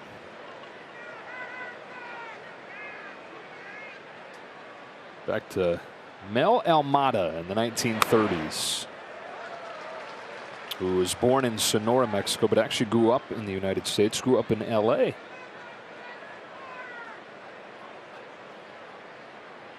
Parts of 7 years in the big leagues, mostly with the Red Sox. Actually played for the Brooklyn Dodgers a little bit to finish off his career. And then once his playing career was over, he moved back to L.A., acted in several small films, and played some semi-pro ball. If that's not L.A., I don't know what is. You're right. And the American dream.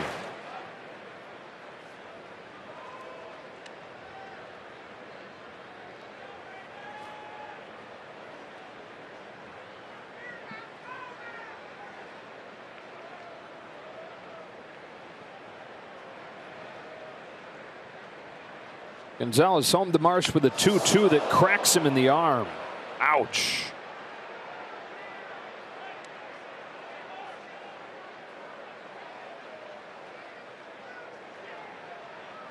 Even with that elbow armor, that is not fun. Marsh giving him some time to get some feeling back in that forearm and that hand.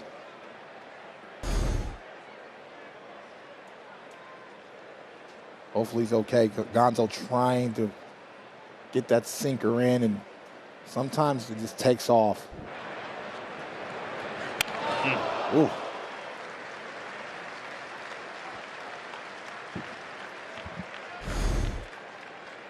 Third baseman Edmundo Sosa. So Marsh is on base, and Edmundo Sosa comes to the plate. 5-3 game 5th inning. Sosa's 1 for 2. Drove in a run with a single in the 4-run 3rd. A little bit low on the 27-year-old from Panama City, Panama. And a guy that everybody loves. Got him from the Cardinals last year, and teammates say that he plays like he's in his backyard playing. Always filled with energy. Kind of guy that makes everybody around him feel better. Fouls this one back 1-1. You pair that with some pretty darn good production since they've gotten him, and you can understand why he's the favorite guy down there. Well, the city and the standards are so intense. You need a fun-loving guy in that locker room to just remind everybody that, hey, we're playing the child's game. Let's just go out there and have fun and do the best we can. And so he can play. Bounces one to Muncy. The second one on to first. They turn 2. Scoreless top of the 5th inning for Victor Gonzalez. Halfway home in a 5-3 game.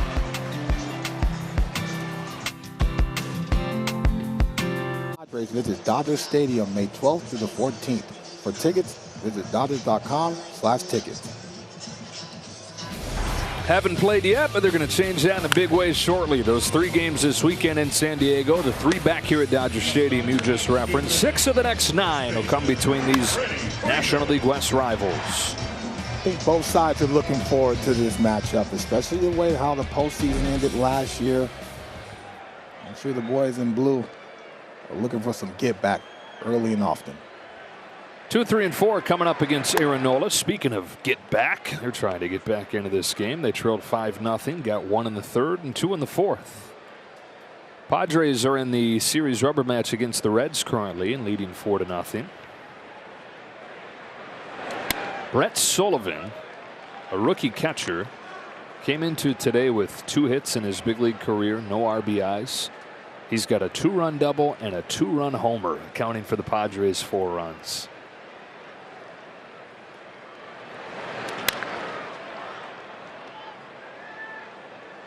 This is amazing how deep that lineup is, and even after the Mexico series, still trying to get Juan Soto going, Machado, and you're just hoping they struggle all year long. Yeah, because you're right. And you look at the names in the lineup, and it's like, my goodness, it's overwhelming. But they're down in the bottom half of baseball in everything offensively to this point.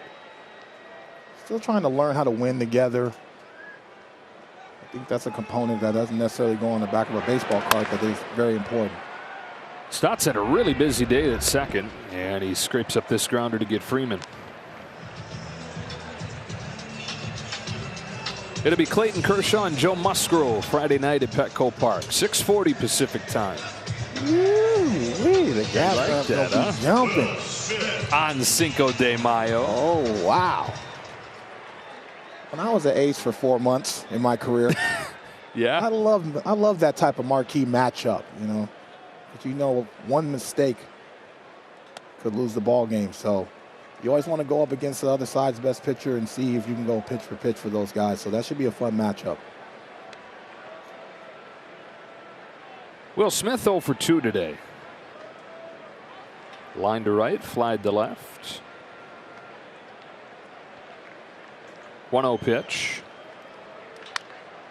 Chopped to third for Sosa. 2 out. Nola's really starting to rely on his sinker and his movement, not overpowering people with the velocity, but trusting the movement within the strike zone and getting hitters to hit the ball on the ground. And when he's well, he can get swing and miss, but he can also be very efficient. And you see his last couple starts, he had a 6-inning start, 7-inning, 8-inning. You don't get deep in the ballgame without being efficient and pitching the contact and getting early outs like that. He has given Max Muncy heck.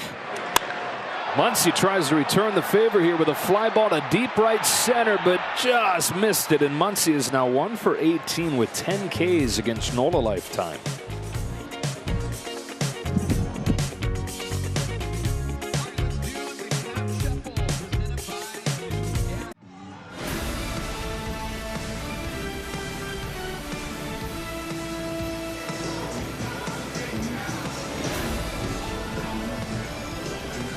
Dodger Baseball on Sportsnet LA is brought to you by Morongo Casino Resort and Spa. Less than 90 minutes from wherever you are. Good times.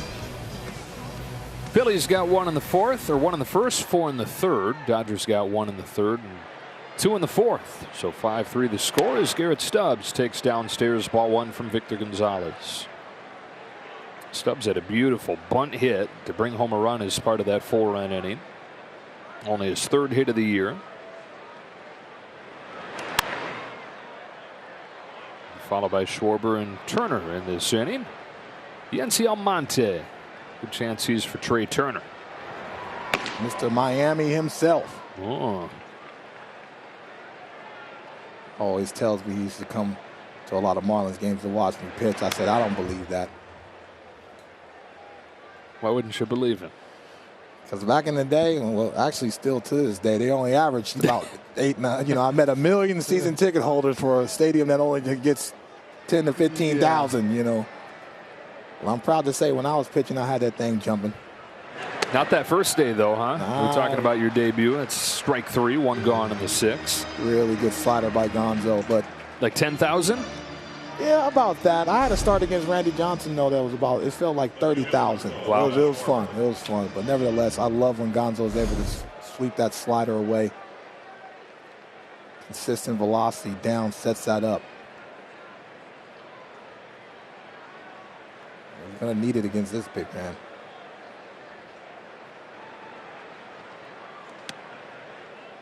Schwarber's 0 for 3 in this game. He's 1 for 10 in this series. The lone hit, a homer.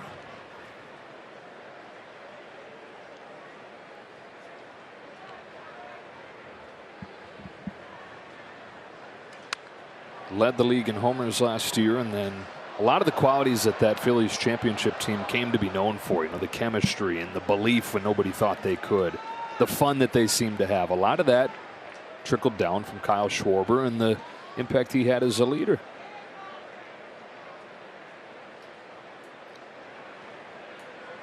Dave Dombrowski, the wonderful GM of the Phillies, said that Kyle Schwarber is the best leader he's been around in 25 years. And think about the people that Dave Dombrowski's been around in his certain-to-be Hall of Fame executive career. He's come up with a lot of big home runs and big hits for a lot of different ball clubs. So I believe that, you know, when you see that track record, that tells me that he's comfortable in high leverage situations, and everybody isn't. The big hits, the leadership we're talking about. He organized like team karaoke night. Swings and misses here. Didn't seem to see that one out of Gonzalez's hand. And back-to-back Ks to open the 6th for Victor will wrap up his game. Throwing that baseball with conviction, and I love to see that because he's going to be the balancing piece for that bullpen. And Dave Roberts trusts that he can put him in the 8th inning, the 5th inning. It does not matter. Awesome job by Gonzo to go out there and be able to throw strikes. 5 games this year, no runs.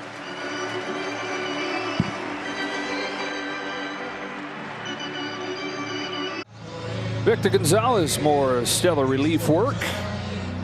Keeping this a 5-3 game. Who's in, who's out, brought to you by In-N-Out. He leaves. Yency Almonte, Miami's own, comes on, and it's been a rough start to the season for Almonte, but they were encouraged by what they saw in his last outing against St. Louis over the weekend when he went 1-2-3. Absolutely, and that's because the sinker was there. The changeup tunnels out of the sinker, but the slider is the pitch, especially to right-handed batters, that he needs to be able to land for a strike, as well as being able to put right-handed batters away with. 2 out, bases empty. Trey Turner, first pitch slider for strike 1. Trey's 1 for 3, doubled and scored in the first inning. 1 hit, all 3 games against his old squad. Ooh, bigger slider there. Check that ball, JD. Ball moved a yard. Feeling confident. Understands who's at the plate, so can't make a mistake over it. You know, that slider that he got for strike 2, that became the signature look from Yency Almonte last year.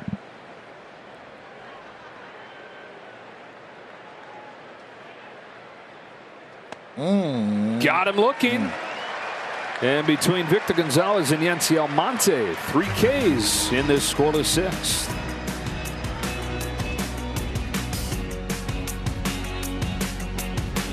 Backstage Dodgers presented by Cadillac. Revisit Clayton Kershaw's historic career and his 200th win celebration. And Jason Hayward and the team visit his Chicago Baseball Academy. Don't miss Backstage Dodgers presented by Cadillac Friday. Speaking of Jason Hayward, hey, this is great producing by Mike Levy. Promo to finishes off with Jason Hayward, and then he's able to coordinate the innings so Jason hits first. Well done, Mike. Power. Hayward, Outman, and Vargas coming up against Nola. Started him with a change and just missed. Jason's grounded to second both times in this game. I think he's trying to hit that ball hard on the ground or in the air, right of second base. You drive a truck through there, huh? Man, very enticing. He recognized that breaking ball mid-flight and really tried to get his foot down and put a charge into it, but the one thing I love about his approach that he just looks confident and comfortable, and he's allowing the baseball to travel deep. On this 1-1 from Nola, Hayward grounds it along first and foul, 1 and 2. Is that the one with which to do it? Gotta have it. Yeah. Gotta barrel that and put it in play. He understands that. He's gonna look back at the tape, and we've seen a ton of breaking balls, and a lot of the left-handed batters have seen a lot of breaking balls from Nola today to try to just change that eye level. And it's one of those pitches where you see it and you recognize it, and it's so enticing to hit it, but it just never gets to you. Oh, wow. That thing moves a mile at the last moment to ring up Hayward. 4th K for Nola, first out of the 6th. Really good sequencing. He slows Hayward down with the breaking ball, and then all of a sudden, I don't necessarily think that's a strike. Close, but I know the computer says different, but just the way that the catcher received that pitch, I know you're looking back at it like, okay, are you going to stay right there, or going to give him a little more, especially if he's able to throw strikes. That's going to be a tough at bat. Outman doubled and scored a run his last time. Rookie of the month in the National League, and to think for most of spring training it looked like he was going to be in Oklahoma City in April. Knocked down the door to make the opening day roster, and once he knocked it down, he took a seat in the chair, settled in, and became a guy they can't have out of the lineup. 2-0 pitch. Lofts this breaker to left. Routine for Schwarber. James Outman hit a home run on the backfield, and then I looked at Andrew Friedman and I said, I'm not telling you how to do your job, but he's got to make the team. He says, yeah, I know. So that's how the decision was made, huh? The train said so. I'm trying to take any credit here, JD. I'm just being honest, you know. Here comes Vargas, who hit a 2-run home run his last time. Yeah, he's starting to feel comfortable, starting to really engage and attack the pitches within the strike zone, and he's all smile and all hugs. Cut his hair, too. I told him, I said, you need to get rid of that flow. Wasn't working. Wasn't working. Gotta go.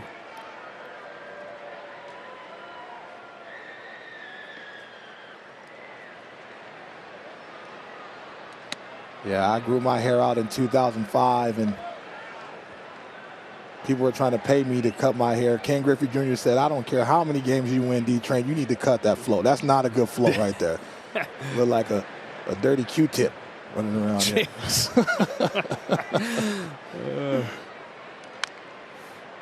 But whatever it takes, whatever it takes.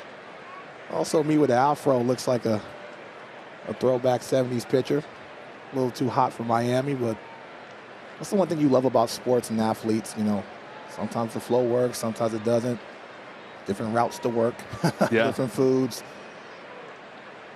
Dominguez pitched last night, getting ready to pitch here.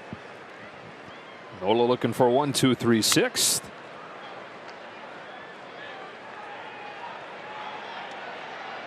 After the Dodgers got 3 straight hits against him in the 4th inning to score 2 runs. He's retired 8 straight.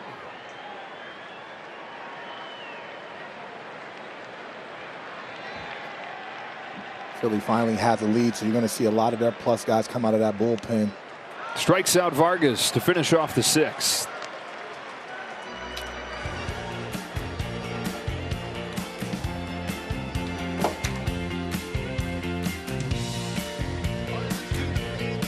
May 14th, and the first 40,000 fans will receive a special commemorative Mother's Day picture frame presented by Pro Flowers. For tickets, visit Dodgers.com/promotions. Dodgers down 5-3, 7th inning. Yency Almonte stays out there. Bryce Harper takes ball 1 from him. Harper in his first game back 0 for 4, 3 Ks. Looked like a guy who hasn't played in a game in a really long time. Today, on all 3 times. A walk, a single, a double. Fouls off this fastball, and the count evens 1-1. Yeah, I'm going to have to try to make him make a right turn instead of a left turn. He looks very comfortable at the plate. Just didn't see his timing come back that quickly. Really amazing. Good pitch. It was. ARA is going to come down significantly if he's able to tunnel that changeup with the sinker. Hitters can't cover both. one of the reasons he was so dominant last year is that lefties couldn't do anything against him. Left-handers were 3 for 42 against the right-handed Almonte. After he signed a minor league contract, said he, probably could have had a major league opportunity elsewhere, but he knew the Dodgers would make him better, and they've developed that reputation, of course. And it's not this, pitching philosophy. It's movement prep. It's a total package. They spare no expense over there in the Dodgers farm, and obviously in the front office in the big leagues. And how many guys have you seen come in a Dodger uniform and all of a sudden be successful, and then leave and not be successful? That's the question. So it's no surprise that the Dodgers continue to be successful and continue to be the toast of the West year in, year out. Loses Harper, who reaches all 4 times. So leadoff walk from Yency Almonte. Then here's Castellanos. It's another South Florida guy, right? Mm-hmm. Sons of Train. I got a chance to come up to me and give me a hug, and that means the world. There's no monetary value for that, but that means the world.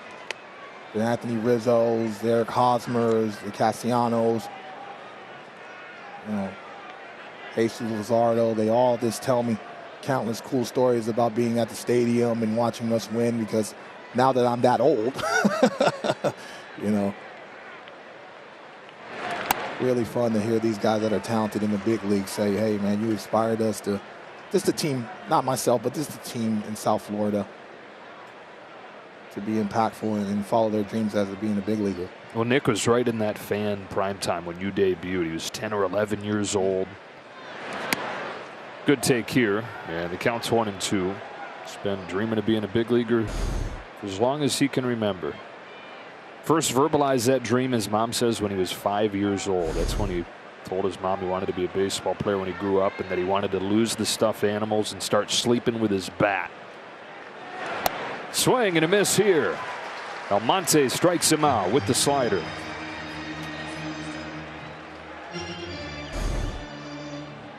Really good sweeping slider, and he's just allowing himself to get his hand out in front and on top of that baseball. The spin is tight, and Castellanos can't recognize the spin. 5th strikeout of the game for Dodger pitchers, halfway to Jumbo Jacks. Bryson Stott, ball 1. Now, Yency always wanted to be a baseball player as well, but he wanted to be an outfielder, not a pitcher like he's wound up being, because that's what Yency's older brother was. And not just a player, but a second-round draft pick. Denny Almonte. He's a Mariners farmhand, climbed all the way to AAA as an outfielder. And for the longest time, it looked like that's what Yency was going to do. Then his high school coach says, I keep seeing you hosing dudes at second, throwing guys out at home plate. Why don't we give pitching a try? And so he gets on the mound for the first time as a junior in high school, and he's drafted as a pitcher 1 year later. There's good baseball down in South Florida, so if you're shutting people down there, you're definitely going to be able to turn some heads.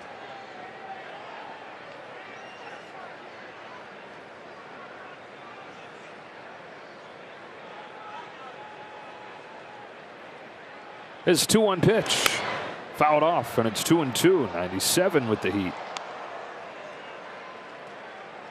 That's the one thing I love about the Dodgers as a team.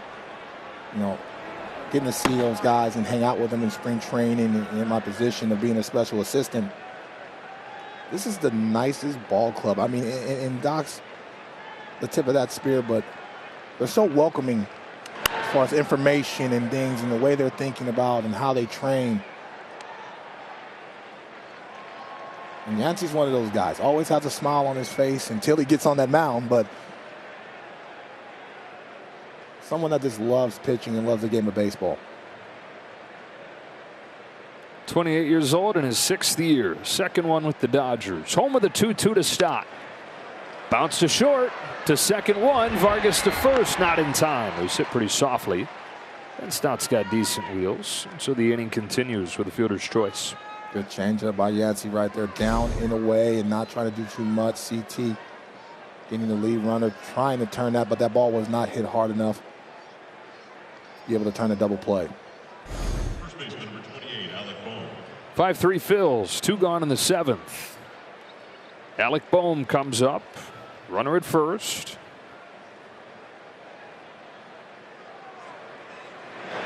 The Dodgers have won 5 in a row, and the bullpen one of the biggest reasons why. Of course, the offense loud the last 2 games, but the most consistent element through those 5 games has been the pen, which has an ERA below 1 during the winning streak. 1-0 to Boehm. Got a chase, yard off of the plate. It's 1-1. You knew those guys down there were going to settle in. They were way too talented. This was tough early on because everybody seemed to be struggling at the same time. So it was definitely difficult for Dave Roberts to really get people settled into the roles. And now that guys are throwing strikes and keeping people in the yard, you're seeing the roles start to flourish.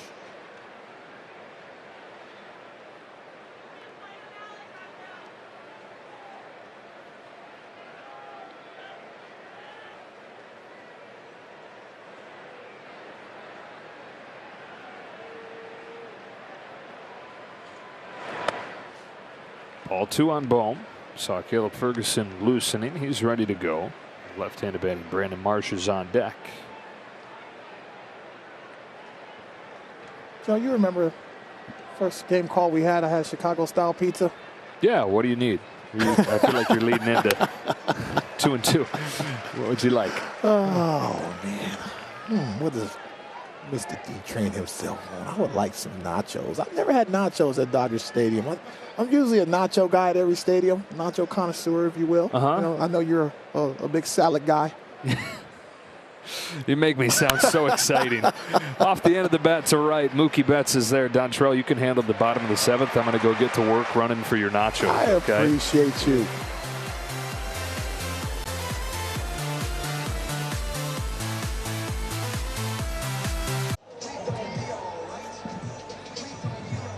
Back at Dodger Stadium, beautiful day for a ball game. Phillies led this game 5-0, 5-3 now. Dodgers trying to complete the comeback. Joe Davis and Dontrell Willis. Aaron Nola's still out there. He's in the mid-80s as far as the pitches. He's gone over 100 a couple times this year.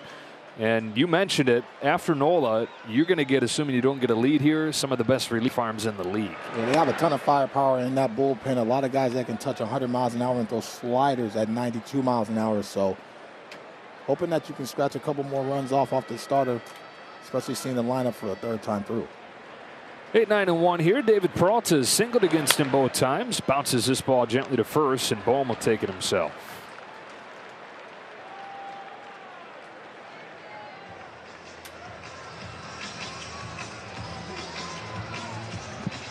Starting to see Nola get a lot more ground balls the 2nd and 3rd time through. And so you're seeing this ace why he's so good and so important to their rotation. He can settle in. He can save arms in the bullpen. That's how I made my money in the big leagues, being able to go out there and go 7-8 consistently. So in the way their bullpen has had to come out, try to piece together 27 outs, getting beat up on, this is an important start for him to be able to go deep in. Yeah, you had first 2 games of this series, starter failed to get through the 4th inning. Taijuan Walker in the first game, Matt Strahm last night. And so the right guy on the mound for the Phillies today. Got strike 1 on Chris Taylor. You know, Nola, very deliberate worker throughout his career, and so it's been a significant adjustment for him. Really a work in progress, him coming up with a new between pitch routine with the pitch clock. And the bigger deal, though, is something that you've touched on, and he said that is the inability to reload that tank between each pitch. So forget about changing the routine. The hardest thing for him has been to stay fresh deep into the game and feel strong deep into the game, because he can't take his time to reload. Cardio is going to be huge for a lot of starting pitchers, and really all the pitchers, to be able to reload and feel strong and still have that velocity. Because it's not the first couple pitches, but as the count elongates, all of a sudden your heart rate gets up and you feel exhausted, and all of a sudden that's when you make mistakes. The breaking ball is not as sharp, it flutters up there, and that's when you're seeing a lot of baseballs get squared up. It's 2-2 to Chris Taylor. Backed up and stays 2-2. in Miami, I used to run the stadiums all the time, just for the simple reason that I wanted to be as strong in the first as I am in the sixth. And so it's important because I've seen a lot of pitchers come down there with that heat. It gets a little humidity, and all of a sudden, the fifth or sixth, the second and third time along the lineup, they start to struggle. And Noah's velocity's down, and there's been a lot made of that, but he said it's backwards from what you think. It's not him running out of steam at the end of the starts. It's him realizing that he will if he doesn't take a little off at the beginning of the start. And he's allowed to do that because he has so much movement within the fastball, and obviously you see the breaking ball that has a lot of depth change. He trusts himself to be able to get early contact. I mean, I won 20 games and threw over 200 innings. I don't think I struck out but 160 people because I trust my defense, and that's how you're efficient. If you can get early contact and early outs within the first 3 pitches, that saves your arsenal for the second and third time around when you face a batter. Taylor floats one into right field. Castellanos, a long way to go, doesn't get there and overruns the ball. It trickles away to the corner. Chris Taylor heads for third. Castellanos turns a single into a triple, and the Dodgers get the tying run to the plate. Yeah, I think Castellanos saw that ball late off the bat, tried to get there, and all of a sudden he felt in between from that Chris Taylor pop-up, and as soon as that ball bounced, it landed and kicked to the right. His momentum took him past the baseball, and all of a sudden C2-3 is off to the races, and I think that play is going to knock out Aaron Nola right out of the ball game. It indeed will, as Rob Thompson comes out of the dugout. Into the bullpen he goes. Top of the order coming up for the Dodgers.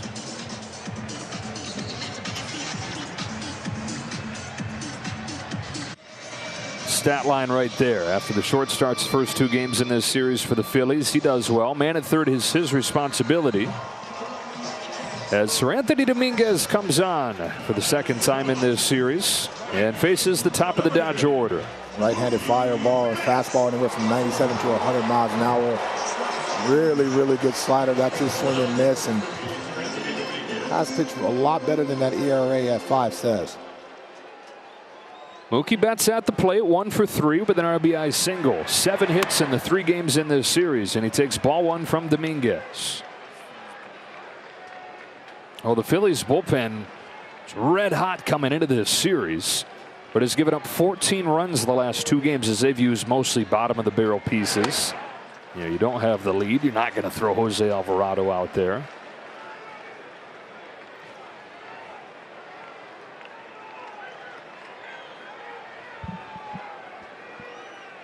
So Betts representing the tying run in the driver's seat with a 2-0 count, and now ball 3 with Freeman on deck.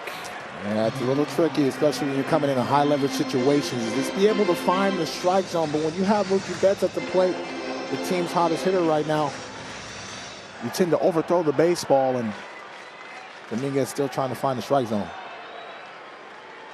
Is 3-0. Ball 4. You're really trying to find it. I mean, trying to find the neighborhood of the strike zone. Oh, that sinker is taking off on him, and just mechanically he just doesn't feel right now. And might be a situation where they need to call a breaking ball just to try to get his hand out in front. So Freddie Freeman, one of the best bat-to-ball skill hitters in the game, it's going to be very difficult. Tying on the board, go ahead run at the plate. Dodgers trying to come from down 5-0. They get a series sweep and get a perfect homestand. They already swept the St. Louis Cardinals. 13-4 in game 1, 13-1 in game 2. Different story here, third game. Strike 1 on Freeman. Slider at 91 miles an hour, but when you recognize the pitcher is having a tough time trying to figure out what his release point is, catchers do a good job of saying, let's go to the breaking ball here just to get your hand out in front and get a strike and make you feel better about their bat. Nice pitch. Found it. Man. Good depth change down. There's nothing that Freddie Freeman can do with that pitch.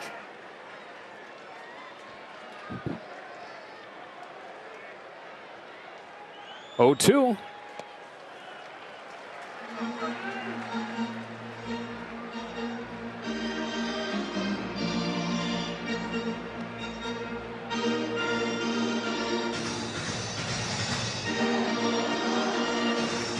Freeman doubled in the first inning, extended his on-base streak to 11 games. He and Betts at the top of the order, getting hot and keying this wonderful run for the offense. Count evens 2-2.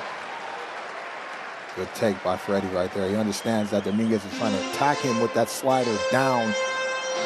Freddie saw that he didn't have a really good feel of that fastball, but just gearing himself up just in case he wants to throw that fastball and try to sneak it by him.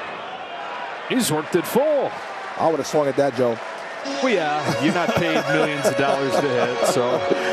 But many hitters would have. That was a good slider, or even a better take.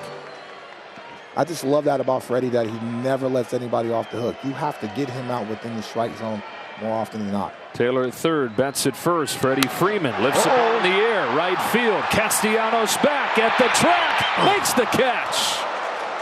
Taylor in to score, and it's a one-run game. Freddie Freeman just misses, flipping it upside down. Joe, I think that baseball had a little top spin on it, because off the bat, I thought he squared that up. His head looked up like, I think I got enough of it. But Castellanos had a beat on the whole time. Catcher number 16, Will Smith. Still not out of the woods yet, especially the way Will Smith has been hitting the baseball. Tying run at first, go ahead run at the plate. Will Smith 0 for 3 in this one. First pitch from Dominguez. He'll come after a throw over. Do we see Mookie Betts take off, try and get into scoring position for Smith? That's certainly what Dominguez is thinking there. I don't mind that at all. Mookie, who stole over 20 bases a season, a lot of his time in Boston, just 1 for 2 this year. He's got a good lead. It's fouled off and strike one. Ooh, I like Smitty's attitude on that one. Be aggressive and try to put one swing to be able to take the lead late. That fastball was middle. You see that grimace, he was trying to leave earth. 0-2.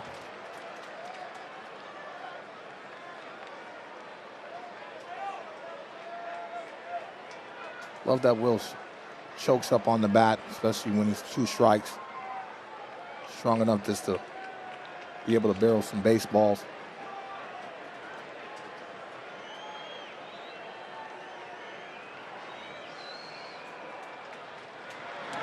Got him with a high fastball, and that'll do it for the Dodgers in the 7th. They get 1, and it's a 1-run game.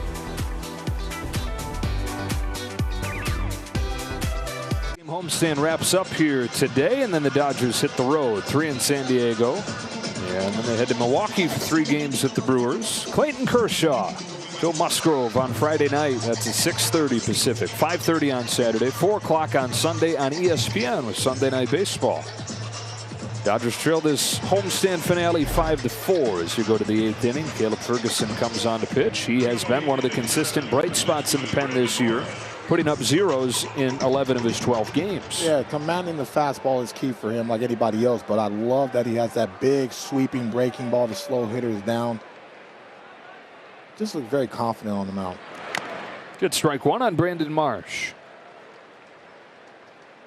Dealt with some injuries late last year and then came back, and I thought he settled in nicely, and we just continued to be able to throw strikes. No, last year, quietly, he had the lowest average exit velocity against in the majors, even as he was dealing with some of those ailments. And his first year back from Tommy John surgery, usually there's a long time before a guy really hits his stride. But he debuted May 16th, had 19 consecutive scoreless outings coming back from Tommy John. And you can see right, that breaking ball was behind Marsh when he released that, and then all of a sudden it drops in for a strike and already put Marsh 0-2, and now he has options to be able to get him out. Wow.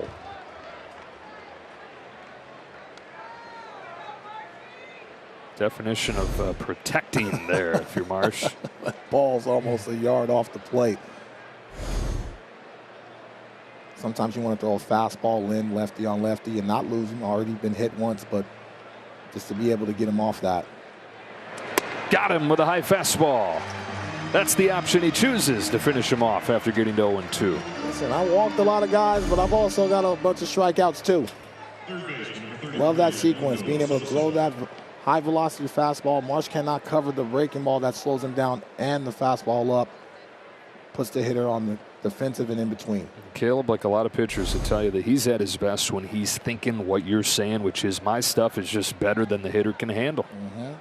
Right now his pitch comm is having an issue. My stuff's good, my pitch comm's broken. I feel like twice a game it's like that. Yeah.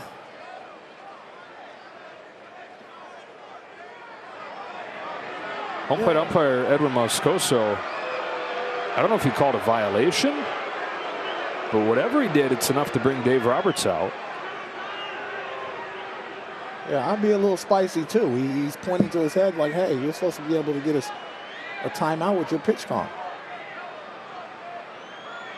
I think umpires have been generally really good about understanding when this is what is causing the delay. And this is a hard adjustment for the umpires as well. Yeah, and see, they did call a violation.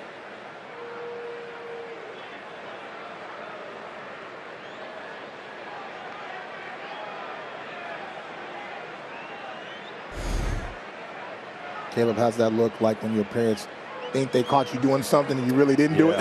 Right. That look like, oh, hold up. Mom, Dad. Hold up. That was Joe that took the car. That wasn't me. All right, good. They got it right. Good. And I like that. I like that he huddled everybody up and said, hey, let's get this call right. And now Rob, of course, wants to know why they changed their minds. You always got to speak up at the People's Court. It's part of the gig. Rob Thompson out of Canada. Almost 4 decades in baseball. He was a player. He was a catcher and a third baseman in the minors in the Tigers system in the 1980s, and then got an early start into coaching, into player development. Most of that in the Yankees organization, where he spent 28 years and won 5 rings. Prior to last year, when he took over for Joe Girardi midseason, he had spent 1 season as a manager. It was 1995 in A-ball. So this is a baseball lifer who never thought he was going to get a chance to manage until it sort of fell in his lap in a really awkward situation because Joe Girardi, that was his guy. You know, that's longtime Yankee with him. Strike one on Edmundo Sosa. But, of course, what's Rob going to say? No, I don't want the job. You know, he takes it, and the team takes off. I mean, really, it was remarkable. From 7 games below 500 when Girardi was fired to, of course, winning the pennant. Quickly 0-2 on Sosa. Legendary for his work ethic. He's been known to arrive at 3 a.m. Yeah, so there's the cliche, first guy there, last one to leave. He fulfills that and has for a really long time in this game.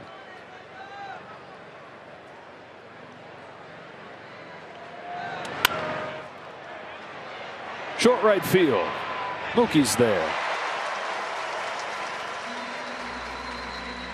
When you're a manager, you understand the responsibilities not only for yourself, but for the coaching staff and for your players. And he understood that he has a talented ball club and probably wanted to make Joe Girardi proud. And Joe Girardi handled that situation with class and understood that he wasn't getting it done. But as soon as the change happened, it seemed like their locker room was just revived and they started to play clean baseball. And been a good team since.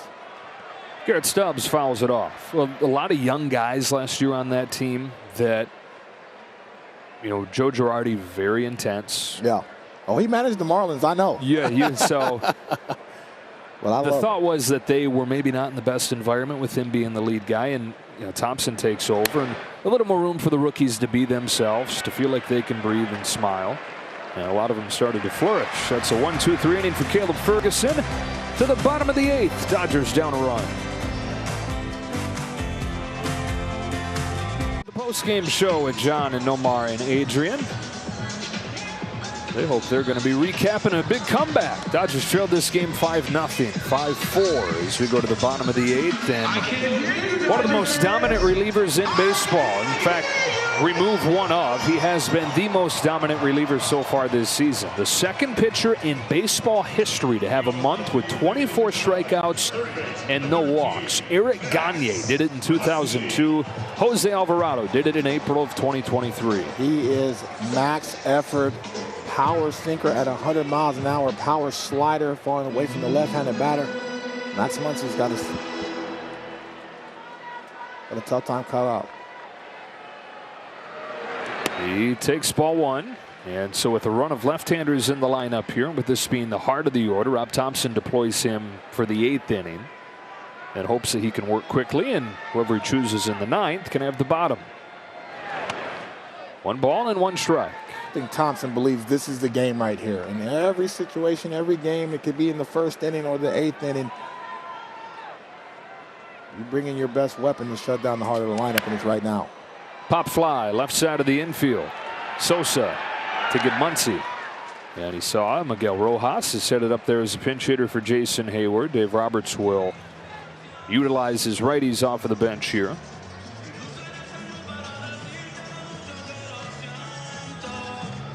Now, Rojas was 2 of his previous 28 going into yesterday's start and went 2 for 4. Thought he looked comfortable and aggressive at the plate. I think he understood the urgency of it. He's another guy in the locker room that's battled some tough injuries early on and really just trying to find his rhythm. Just a bowling ball in there at 99, strike 1. Jose Alvarado a year ago had a 7.62 ERA at the end of May and got sent down. Went down there and changed his stuff. He came back throwing his cutter way harder, way more often. He ditched his curveball, improved his sinker. And he said, I'm not the same Alvarado. And he's backed that up with the performance. Hit hard and through. And the tying run is aboard in the 8th. With what has been a very rare, solidly struck ball against Jose Alvarado. Especially off the cutter before that base hit. Opponents were 1 for 15 with 13 Ks off that cutter, 56% whiff rate. So he left that cutter up. A nice piece of hitting by Miggy Rowe, pulling his hands tightly inside. And we'll get a knock and get the offense going.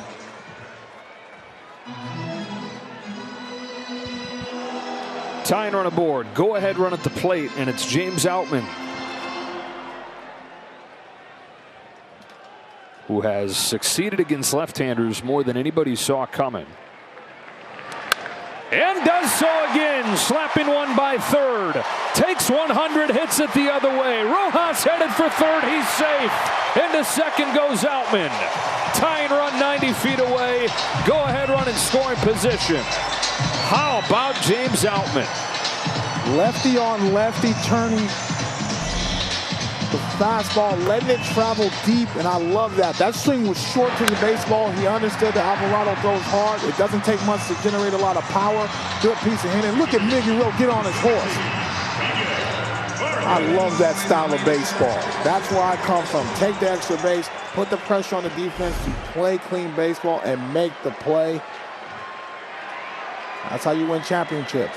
Infield comes in. Vargas comes up, swinging a hot bat lately and taking 99 in the inside corner, strike 1. I'm with Vargas. I guess it was close. Jose Alvarado had given up 6 hits in 12 innings. He gives up back-to-back hits here. On an 0-1, Vargas takes strike 2. 100 to the edge. The easiest 100-mile-an-hour you've seen. It's almost like he's just playing catch out there, and that ball is thrown with authority. Vargas going to have to get tough to be able to put that ball in play. The 0-2. Ball 1. Vargas has a 2-run home run today, one day after he had 4 hits, including 3 doubles. He's got Rojas at third. He's got Outman at second. He's got Barnes on deck. The 1-2 pitch. Ball 2 on Vargas, who took a cutter way off of the plate. Vargas just looks like he's seeing the ball better. He just looks really comfortable. I like his takes. I think early on in the season, he was expanding his zone a little too often.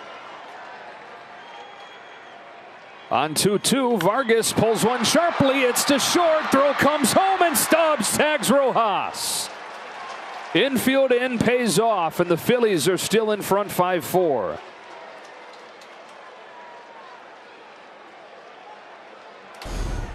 Not an easy play by Trey, being able to backhand that ball. He got it to his throwing hand quickly. Looks like Blocking of the plate, though. That may be what Dave Roberts is arguing, and he may have a case here. Yeah. I don't see a lane where he could slide. And it's not necessarily where he catches it, because you can move into the lane to catch the ball. But before that, he's set up in the base path. Yeah, you can see that left shin guard already in the base path. So do they determine that Los Angeles is challenging the call of no blocking of home plate? Again, right there is too late to make the determination. It's when he sets up, which is before the throw is coming home. So what's the gray area in that? Where the shin guards are, or where? Because I know when he received the baseball, it almost looked like it was kind of a lane, but I think Mickey Rose saw that even when he was coming down in the slide. I think he knew he was out, but he didn't see a clear lane to be able to tag the bat. See, because that's a shin guard. He's behind the line in the batter's box as he's receiving, which is a dangerous play. And I think that's why they even... You can block the plate if that's where the throw takes you, if you're making a play in order to block the plate. Other than that, you have to give them a sliver. Right. And it may be hard to overturn this via replay, but you can certainly see what Dave Roberts and the Dodgers are thinking. After review, the call is confirmed. There was no blocking of home plate. Therefore, the runner is out. Los Angeles will lose a challenge. Again, it's one of those that it's loosely defined, or at least hard to enforce.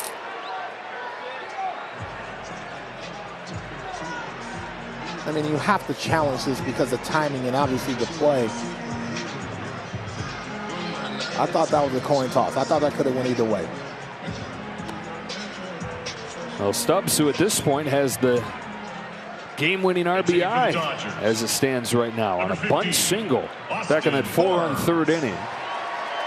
Makes the tag at home, stays 5-4, and it'll be up to a pinch-hitting Austin Barnes. He's pinch hitting for David Peralta. Dave Roberts selects Austin Barnes against Alvarado as opposed to lefty-lefty. Alvarado against Peralta. Love to see Barnes get his foot down right here.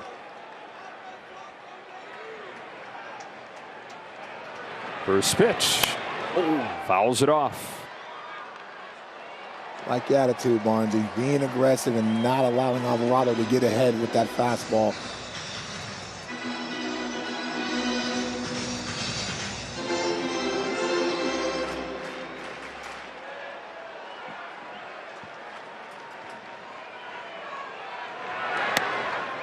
Strike two.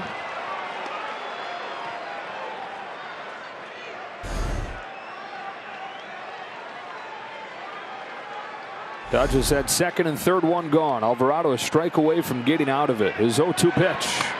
Misses in.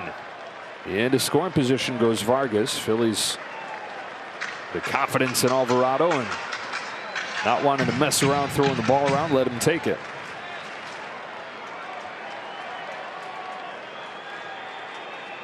Second and third, 2 out. 1-2. Barnes pulls one to third. By Barnes puts it in play, and the Dodgers take the lead as it scoots by Sosa. What I tell you, Joe, he needed that one. He needed that one for his psyche. Right man, right spot. I know everybody in the building seeing his batting average and thinking, oh no, this is a tough matchup for him. But I've seen him way too many times come up with big hits, especially on the four-seam fastball. Pulls his hands through, squares it up, and hits it too hot for Sosa. Wow, that went over Sosa's glove. And it winds up being a key 90 feet. Vargas taking second. They credit him with a stolen base. The Phillies not even paying attention to him, allowing the go-ahead run to move into scoring position. He eventually comes in to score on a 2-out, 2-strike pinch hit from Austin Barnes. Something special going on with this offense right now, Joe. From down 5-0 to ahead 6-5. And on the verge now of sweeping this 6-game homestand. You could just feel it, though. Even when the game was 5-1, it's like the Phillies are going to have to continue to score, especially the way this offense has been firing on all cylinders, and they've beaten up on this Phillies staff as a whole. It doesn't matter if it's the starter or the reliever. They've done a good job of continuing to put bodies on the base path and cashing in. Austin Barnes, by the way, and details have been given on how tough this season has been lately, quietly coming out of it. 3 consecutive games with a run knocked in, and no bigger moment this year, on this very young year, than right here, right now for Barnes. He's the runner at first with Chris Taylor at the plate. Barnes runs, throw from Stubbs in time, and that sends this game to the 9th inning. Dodgers have taken the lead from down 5-zip to ahead 6-5. Fasten those seatbelts. Top of the order coming up for Philadelphia.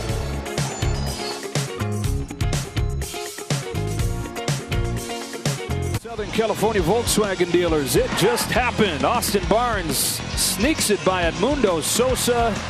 Dodgers from down 5-0 to ahead 6-5, but not finished yet. This game's going to the 9th inning, and it's the top of the Phillies order coming up. Schwarber, Turner, and Harper, and for now it's going to be Caleb Ferguson staying in. Just love that for Barnes. We already talked about his struggles offensively at the plate, and all of a sudden he comes off the bench cold and faces one of the best relievers in the game. Falls behind 0-2, able to square up and barrel the baseball and get himself 2 Outback steaks. Home run champion last year, Kyle Schwarber. First pitch he puts in play, and it's on the ground. 1 pitch, 1 out for Ferguson, who's not gone more than an inning this season. He only needed 9 pitches last inning, and he's thrown as many as 29 in a game. But that is going to do it with the right-handed batting Trey Turner coming up. Dave Roberts going to go down into the bullpen with Turner and Harper coming up. And it's going to be Brusdar Graterol with 1 out in the 9th inning now to try and lock this thing down.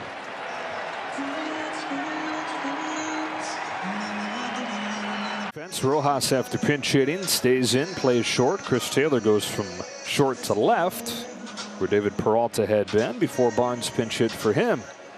Now it's Brusdar Graterol. D-Train on to try and get his 3rd save of the year. Yeah, 9 straight scoreless outings, and you know why? He has a blazing fastball with a lot of movement and really worked on the command of his slider, trusting him to be able to throw that slider on the plate so he can get a swing and miss with that pitch too.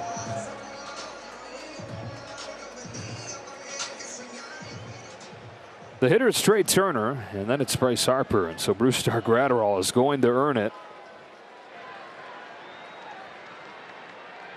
First pitch from Graterol is not close.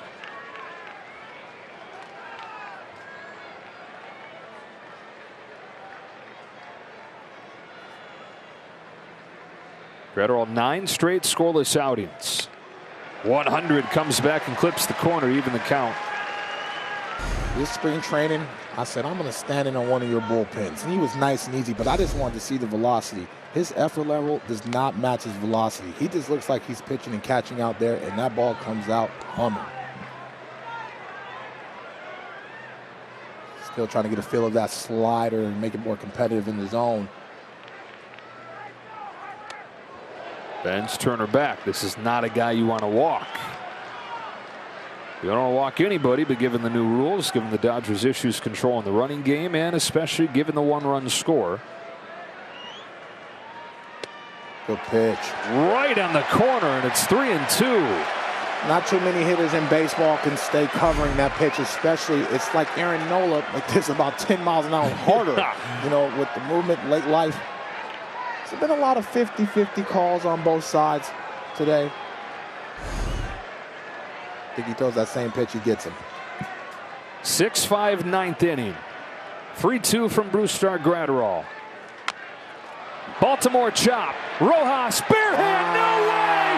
Oh, what a play! Miguel Rojas, 2 gone in the 9th inning. And Joe, that was the only play he had, especially with Trey hustling out of the box. Nice bare hand flip over there. Good stretch by Freddie. Go ahead. Man, when you throw the context into this, that's the defensive play of the year for the Dodgers. You can tell as a ball club they're playing better baseball. They're trusting each other. They're having fun. Harper now, 2 gone in the 9th inning, 6-5. Harper in his 2nd game back has reached all 4 times. He's walked twice and he has 2 hits. Gratterall throws. Harper pops it off the hands into left. That's down. A 3-hit game. He's reached all 5 times. He is not of this planet.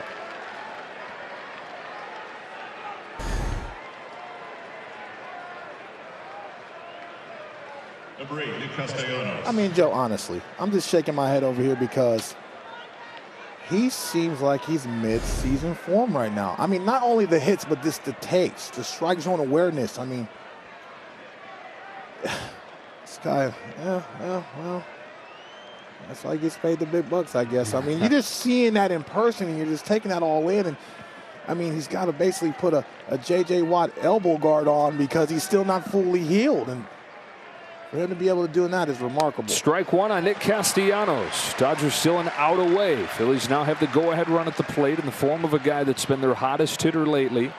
Castellanos has 4 homers. They've all come in the last 10 games. 0-1.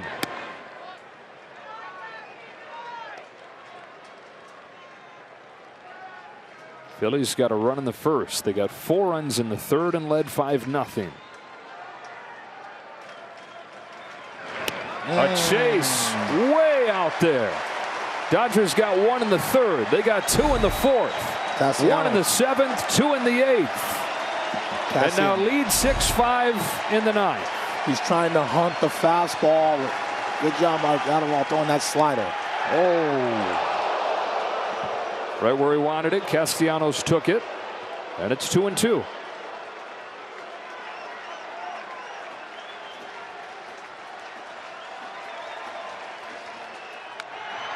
We'll do it again. Well, if it ain't broke, keep throwing it.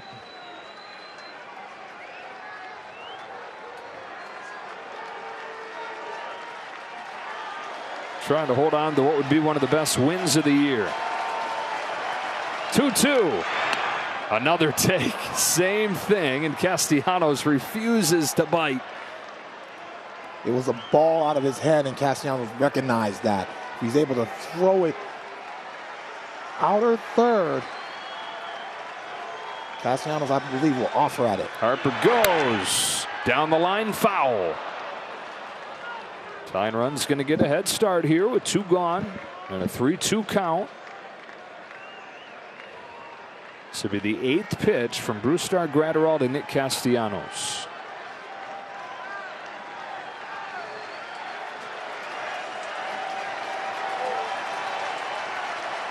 Here it comes. Ball 4. Tying run into scoring position. Go ahead run aboard.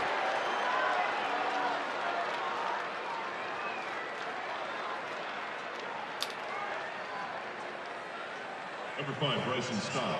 And Bryson Stott. 0 for 3 today. 1 for 11 in this series, but at around 300 for the year.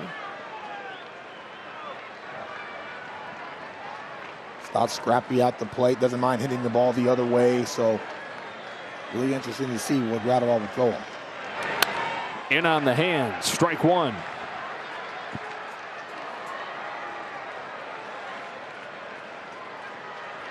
And I miss baseball. I miss playing. I wish I was in this situation right here because this shows what you're really made of. 0-1 pitch. In on him again, and he's ahead 0-2. Now this is tricky for Gratterall because Stott is fouling the ball to the 3rd base side, so you don't want to throw necessarily a slider in the strike zone to speed up Stott's bat and for him to be able to put the ball in play. But if he throws a slider down below into the dirt, I think he can get him to chase. On the hands, short left field, base hit. Here comes Bryce Harper. Taylor's throw not in time, and the Phillies rally to tie it. 3 straight 2-out base runners, and it's 6-6. Went to the well again. Stott fought it off. It was the right call. I would just want Gratterall to kind of slow him down, throw one in the dirt to change the eye level because Stott saw 3 fastballs up in the zone. Big league hitters, once they get the velocity and the timing down, the percentage goes back in their favor. So got to live and die with your best stuff, obviously, and he threw the fastball up. Thought to being able to get on top of that baseball and tie the ball game. Alec Bohm's the hitter now, fouled off Gratterall's first pitch. Well, the first thing you want in a closer, and Brusdar Gratterall, not the closer, nobody's been defined as the closer, but is the ability to miss bats. And even with the overwhelmingly powerful stuff that he's got, he still has not been able to unlock that. No strikeouts in his last 5 games.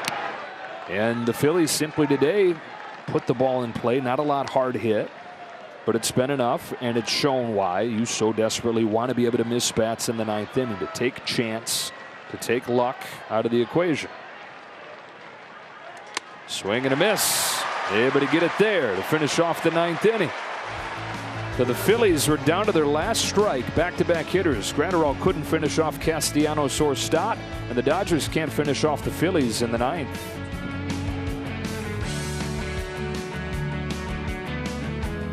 5 lead, but the Phillies down to their last out, get 3 consecutive base runners to tie it back up at 6 in the top of the 9th. So to the bottom of the 9th we go. Dodgers looking for a walk-off win, facing an old friend in Craig Kimbrell, who pitched in Monday's game and gave up a home run to Mookie Betts. In this 9th inning, he'll face Taylor, that man, Mookie Betts, and Freddie Freeman. Yeah, Craig Kimbrell doing a better job this year, being able to land the sweeping slider and throw more strikes. I know he had his struggles in the Dodgers uniform, but I think he made a mechanical adjustment, and he's been good for the Phillies so far in that uniform. Leading on the Dodger half of the 9th inning, shortstop, number 3. Chris Taylor. Dodgers trying to continue the 5-game winning streak. This will wrap up the homestand. The 5-game winning streak corresponds with the beginning of the homestand, so this will make it a perfect 6 games here in LA. 9-1-2 against Kimbrell.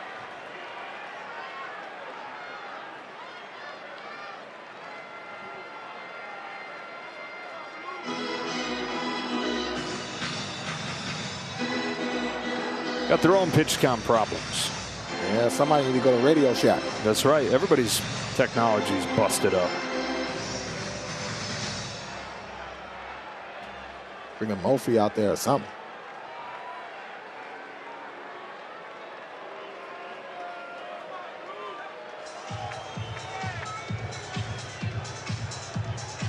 It's killing us suspense, Joe. Right?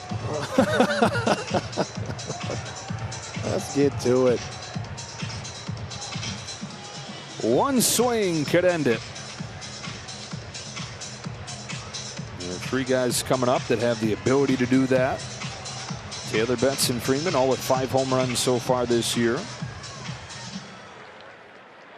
Taylor 1 for 2 with a triple today, 3 for 6, 3 extra base hits in this series. So here we go, tied at 6, bottom of the 9th. Chris Taylor fouls back a first pitch fastball. You've commented the last couple of days liking the way his swing's looking. Very aggressive, and I think he finally realizes where his eyes need to be to stay away from that fastball that he swings through a lot at the top of the zone. But also his takes on the breaking ball down. He just looks really comfortable and aggressive at the plate. Ball and a strike. And I really believe he came into this season, you know, signing that extension, but feeling like he's lost in the shuffle about all the veterans they brought into the locker room. And he's like, hold up now, I still got a lot in the tank to provide to this great ball team. He's ahead, 2-1. Last year he swings at that. Early on this year he swings at that. And if I'm on the mound, I'm touching that rosin bat real quick, like, okay, now I'm going to have to compete within the strike zone because he seems to be locked in. Kimbrell to Taylor with a 2-1. Taylor swings and misses, 2-2.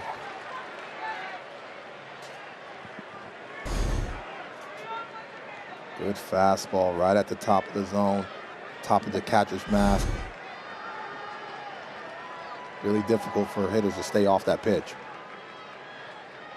So now a 2-2 pitch. Taylor lines the ball into center field. Go ahead run, winning run reaches to open the 9th.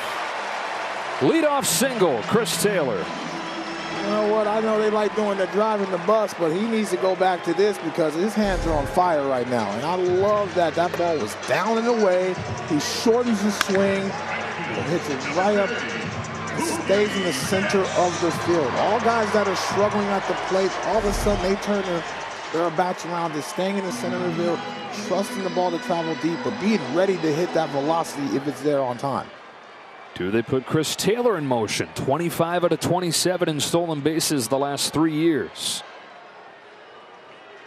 Mookie Betts at the plate. Another good day for him. 1 for 3 with an RBI single. As we mentioned, a home run against Kimbrel on Monday. There goes Taylor. He got a great jump. No chance. Winning run in scoring position. How long would they wait? Not at all. Especially with Kimbrel's leg kick, he's very deliberate and slow to the plate. I love that jump, and he knew he had that bag stolen as soon as he looked back into home plate. And kudos to Mookie for letting that pitch go.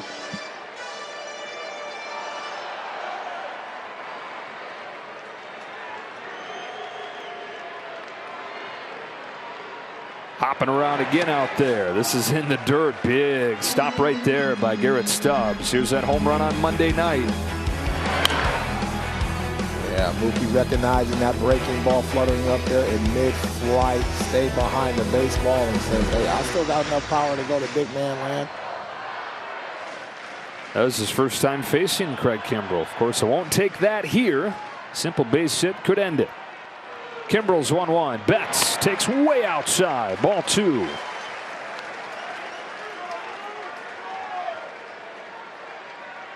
After Betts, it's Freeman.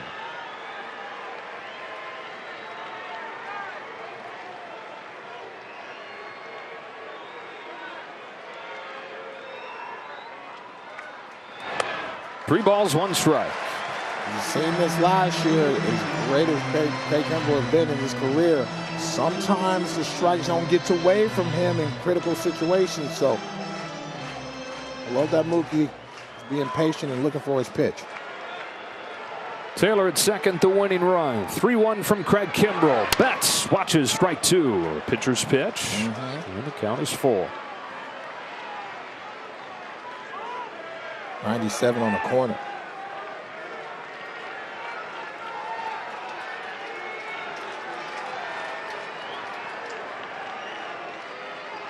Here's the 3-2. Betts takes strike 3. Boy, Kimbrel comes back to dot up a couple out there, didn't he? 2 really good, well-placed fastballs. Late life and run, and Mookie just never saw that. And I think he recognized that as a ball off the plate. He's just like, gotta be able to pull the trigger, at least put that ball in play and force the defense to make a play. They're going to put Freeman on, set up a double play ball where they could get out of it. Smart play by Thompson, especially the way that Freddie Freeman's been squaring the baseball for the last couple of days. Pick your poison, though, because now you got to deal with one of the best clutch hitters the Dodgers have, and Will Smith. 0 for 4 in this one.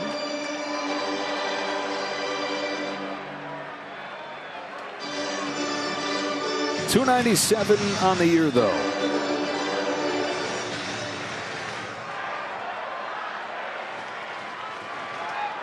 Tied at 6, 9th inning. Kimbrel throws, and Smith takes a ball. Just downstairs.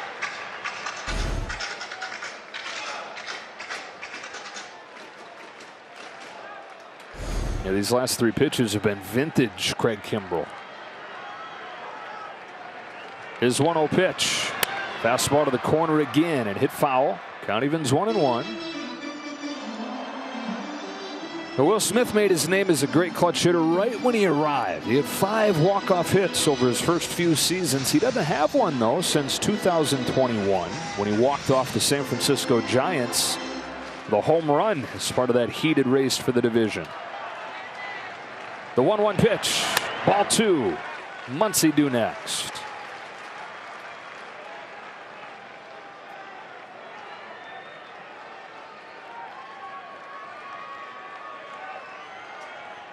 Taylor's at second, the winning run. Started this inning with a single and stole second. 2-1 pitch. Ball 3.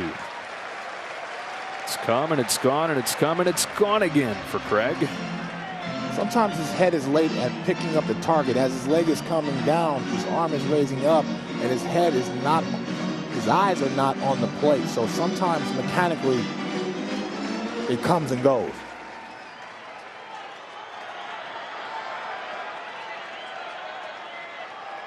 On a 3-1 pitch, Will Smith takes ball 4 to load the bases in the 9th. The walls are closing in on Craig Kimbrell, and Max Muncy's coming up with a winning run 90 feet away. Might need a mound visit right now.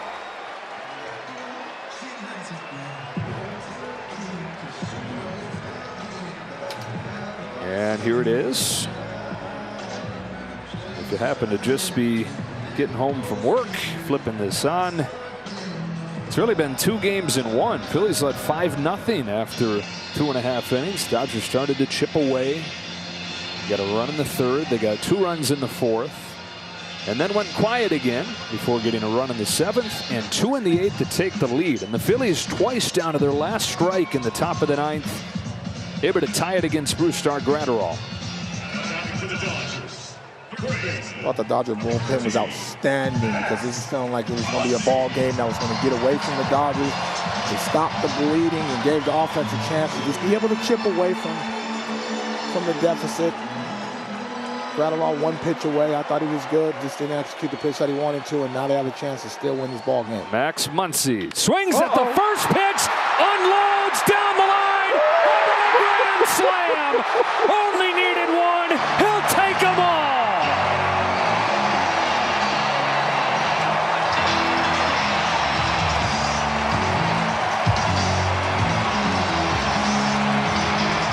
The finishing touches, the chef's kiss on a perfect homestand.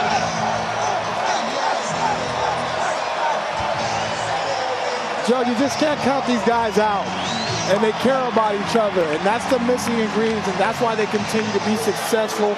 I love that they didn't give this ball game away. They picked up the young starter in Gavin Stone. This is a well-played ball game from both sides, but I thought the better team won today. That was awesome. Wow. Grand slam for Max Muncy. Major League leading 12th home run of the year. And they wind up getting double-digit runs in all 3 games in this sweep over the defending National League champ. Max Muncy's resurgence continues with a walk-off home run. On to San Diego. The Padres wait on Friday night. For Don Trail and Kirsten, Joe Davis saying so long from L.A. We'll talk to you from San Diego.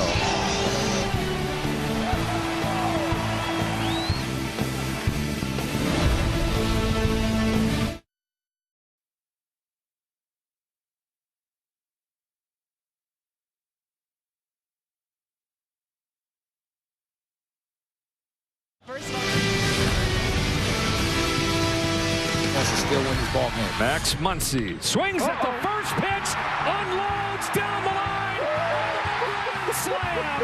Only needed 1. He'll take them all.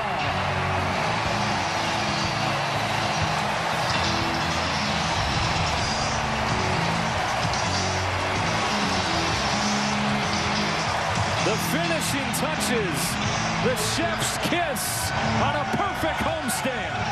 What a way to finish off what has been a perfect homestand for the Dodgers. They sweep through the Cardinals and the Phillies. Max Muncy with a walk-off grand slam. Dodgers 10-6 winners over the Philadelphia Phillies. Hi, everybody. Welcome to Access Sportsnet Dodgers. I'm John Hartung alongside Nomar Garciaparra. Adrian Gonzalez. What a wild day at Dodgers Stadium. They fell behind 5-0 in this game with Gavin Stone making his Major League debut. They just kept chipping away, Nomar chipping away. And then in the bottom of the 9th, Max Muncy hit a slam. You know, that's what was impressive, is the way they chipped away. They felt like they still weren't out of this game at all. And also the bullpen coming in and doing an unbelievable job, putting up zeros, obviously, to that last inning when Graterol gave up that one. But other than that, they allowed the offense to come back in this game and ultimately have a walk-off. Absolutely. I think the bullpen did an incredible incredible job of letting the team come back and chip away. And then the team, the guys on offense, they've scored 13 runs the last 2 games. They knew they're capable of coming back in this game, and they chipped away, and put up the big 4 spot with the grand slam to walk it off, finish off the homestand, the series. I mean, what a great way. Incredible win for the Dodgers. They scored 36 runs in the 3 games sweep over the National League champion Philadelphia Phillies. Let's get right back out to Dodgers Stadium. The hero of the hour, Max Muncy, is standing by with Kirsten Watson. Max, what a comeback. First of all, that is one way to end this game. Bases loaded. You hit a grand slam, so casual. I'm really nervous right now because I see them coming, but what did you see?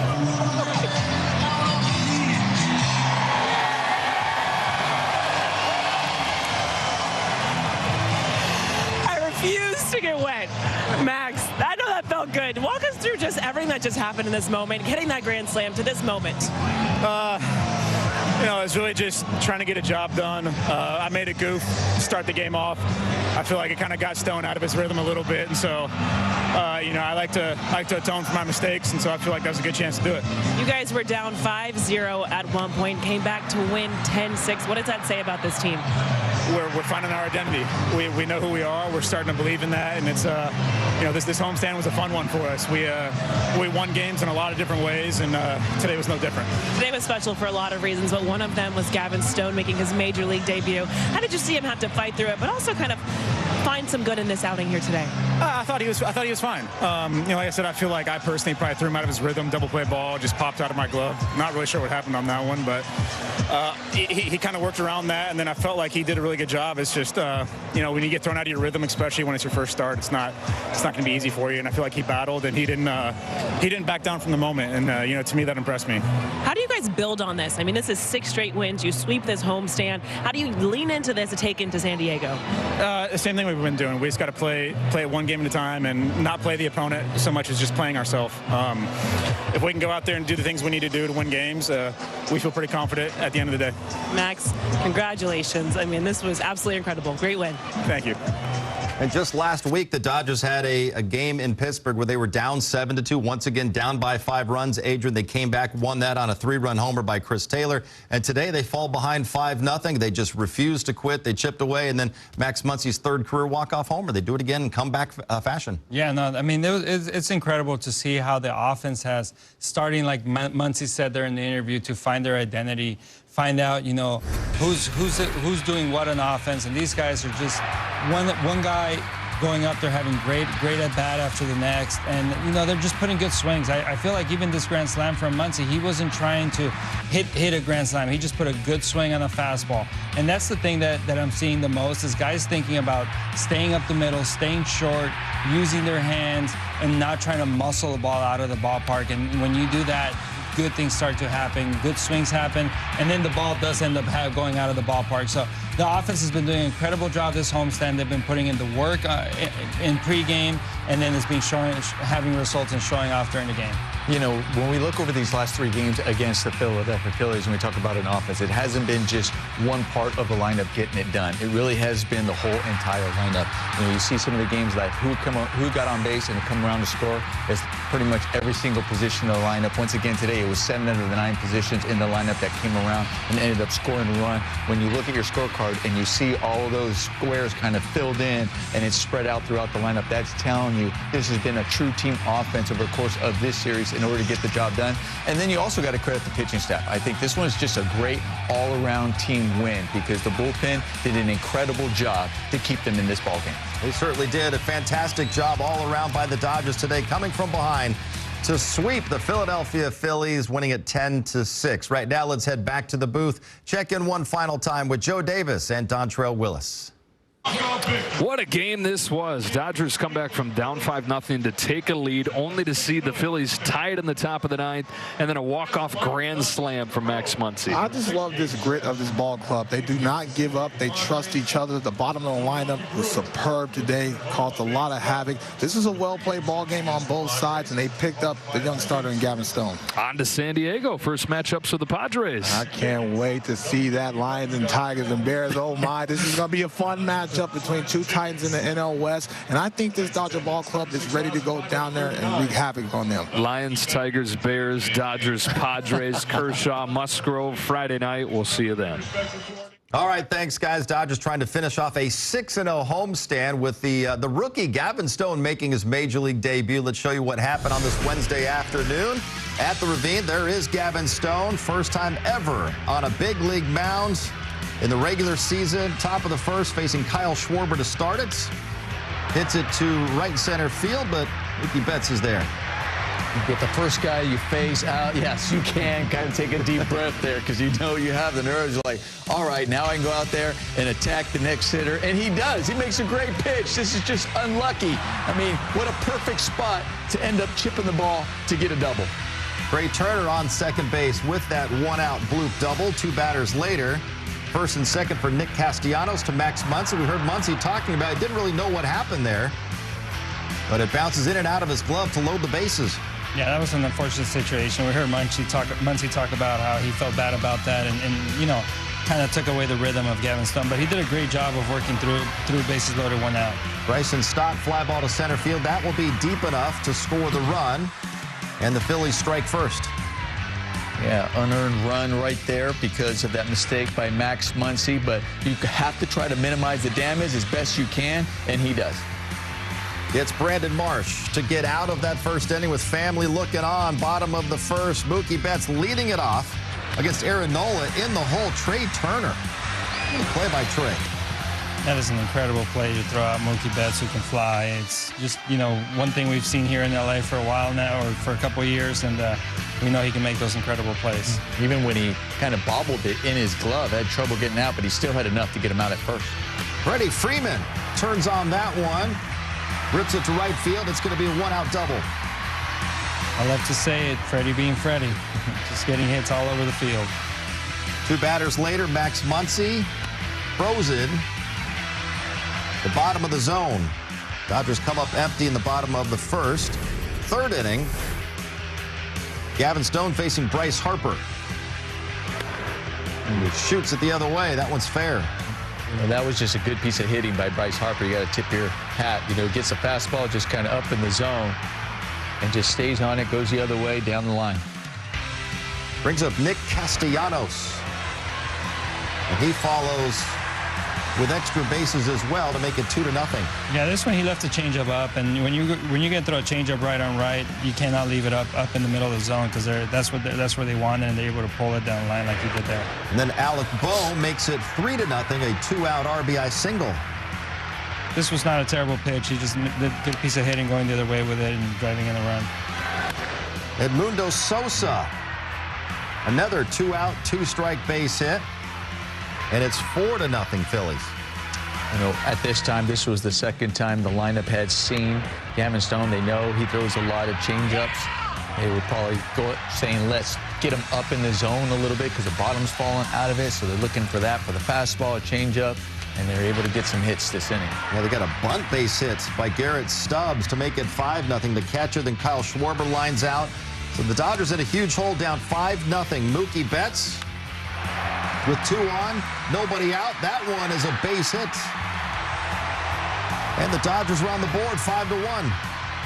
Well, first of all, let's remember the bottom part of the lineup finding a way to get on base to get this RBI knocked by Mookie Betts. 5-1. Later in the inning, Max Muncy up there again. And Nola gets him to end the inning. Do you think if Muncy would have known he was going to hit a walk-off grand slam, he would have still slammed that bat there? Yes.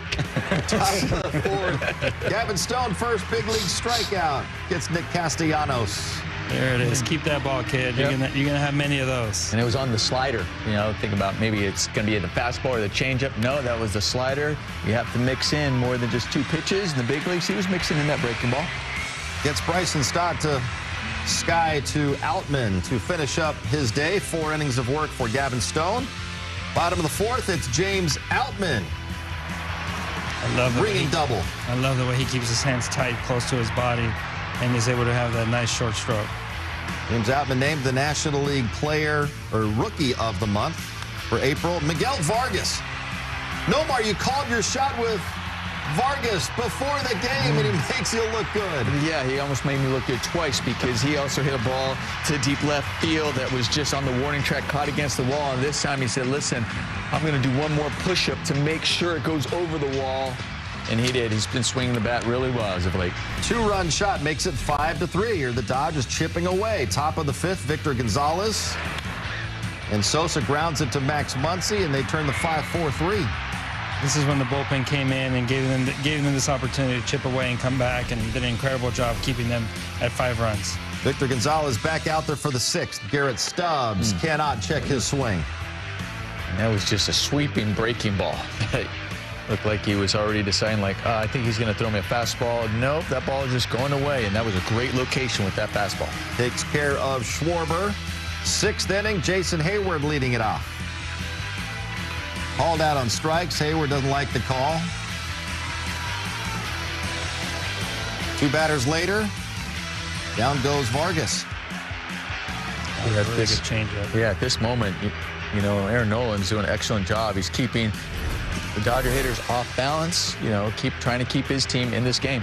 7th inning, Yency Almonte strikes out Nick Castellanos. Alec Boehm up there with 2 down. To Mookie Betts. Easy play. Great job by Yency Almonte that inning.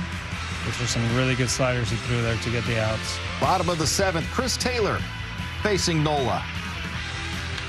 Goes the other way. This one is trouble, and it's going to not only land, but it gets past Castellanos. Oh, beautiful thing, right? Had some English on that ball down the line. And was able to get that. A single turns into a triple. CT 3 for 3 there. Castellanos, not exactly known for his defense, plays that into a triple. Later the inning, Freddie Freeman up there facing Sir Anthony Dominguez. Runners on the corners. This one I thought was gone. Yeah, I think the whole stadium, all of us thought it was gone. He hit that so well. It might have more top spin on it. It just didn't leave the yard, but at the very least, got a run in. So now the Dodgers down just 1. Will Smith was after that one upstairs. The Dodgers settle for the 1 run, heading to the 8th inning with Caleb Ferguson facing Brandon Marsh. Ferguson continues to throw the baseball really well. Really, really well. We have 2 lefties in the bullpen right now that are throwing the ball incredibly well with Victor Gonzalez and Caleb Ferguson. Miguel Rojas, bottom of the 8th inning against Jose Alvarado. Good to see Miggy Rowe with a base hit off the bench. He really needed that, too. That hit right there was a good swing, good hit. How about that? Oh, another great one. Outman hits it doubled down the right field line. Then guy who's throwing really hard, just kind of short, puts the ball in play, goes the other way. And excellent, excellent hustling by Rojas to get to third base. Miguel Vargas to short. They come home with it. The infield was in, and Rojas is cut down at the plate. The Dodgers would challenge that Stubbs was blocking the plate, didn't give Rojas a lane. Well, you know, he's supposed to give him a lane before he receives the ball. He's allowed to block the plate after he receives the ball, but there was no lane he gave him before he received it. As the ball was coming, then afterwards it was still blocked. But they said it was okay. Austin Barnes pinch hitting. That was important. Vargas stole second base because the very next pitch, Austin Barnes lines one that Sosa cannot grab. 2 runs scored. Dodgers take the lead. That was a great swing from Barney turning on that ball. And let us tell you how hard it is to catch that line drive right there. I mean, there's yellow seats behind. I'm sure he didn't see it clearly, and that ball gets through for a 2-out RBI. 2-out, 2 RBI to put us in the lead. Top of the 9th inning. Caleb Ferguson gets Schwarber.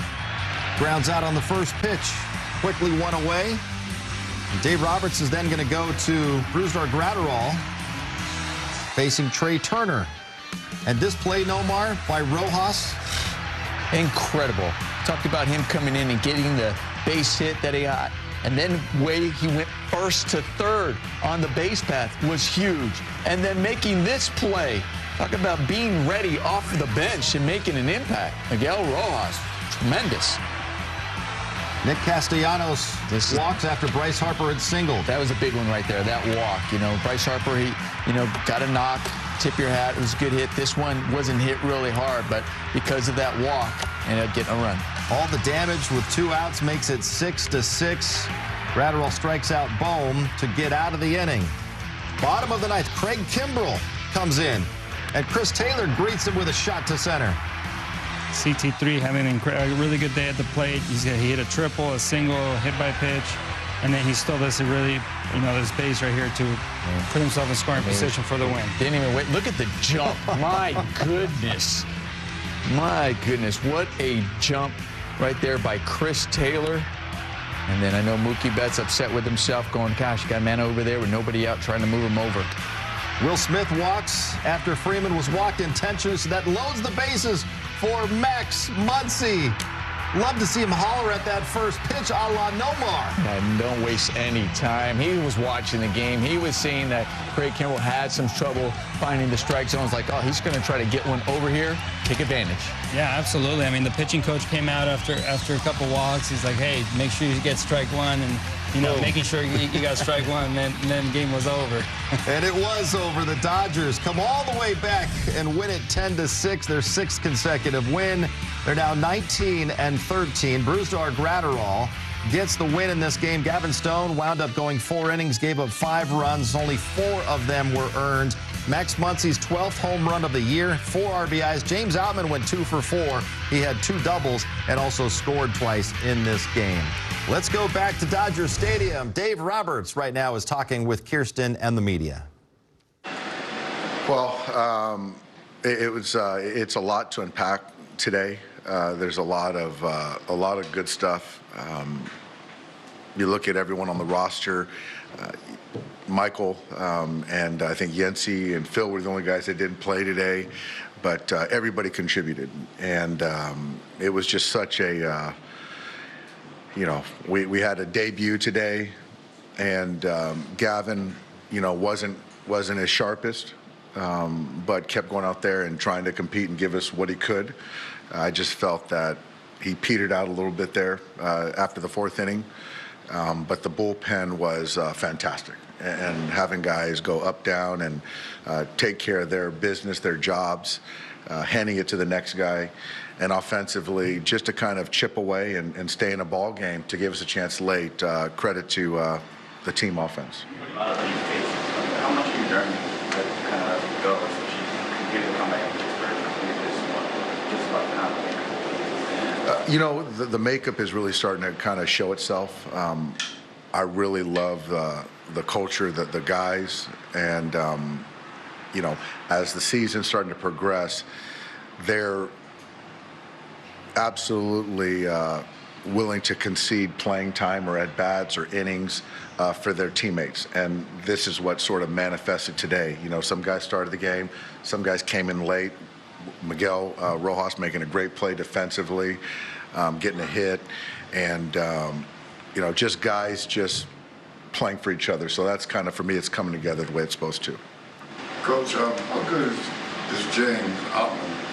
He's only getting better, and Alvarado is a tough at bat, and to stay in there and slap a ball the other way for a double, defensively made a great play out there last night, and he's holding his own in the middle of the order, and verse left, verse right, and as he's gaining experience, he's only going to get better.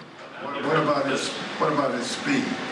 He can run. He's got the run tool. He can go first to third. He can steal a base if you need to, and he can handle center field. So very dynamic ball player. How different does it like feel when Max is playing like he has to start the season? Yeah, you hate to say that one guy is sort of a key figure, but if I had to pick one guy who's going well, guys feed off Max what he's doing in the batter's box. That's just the truth. And so for him to scratch out a knock last night, didn't look good early today, and to find a way to salvage his day, to make it a really positive day, was big. All right, the Dodgers now off on Thursday before they begin a 6-game road trip Friday. The first meeting with the Padres down in San Diego. Sunday's game will be on ESPN. Then it's off to Milwaukee for 3 with the Brewers. Wednesday, it's an early start time, 10:30 a.m. That entire series with the Brewers right here on Sportsnet LA. So what else did you think we would go to break with? Of course, it is Max Muncy's walk-off, the third walk-off home run of his career. The Dodgers have won 6 in a row.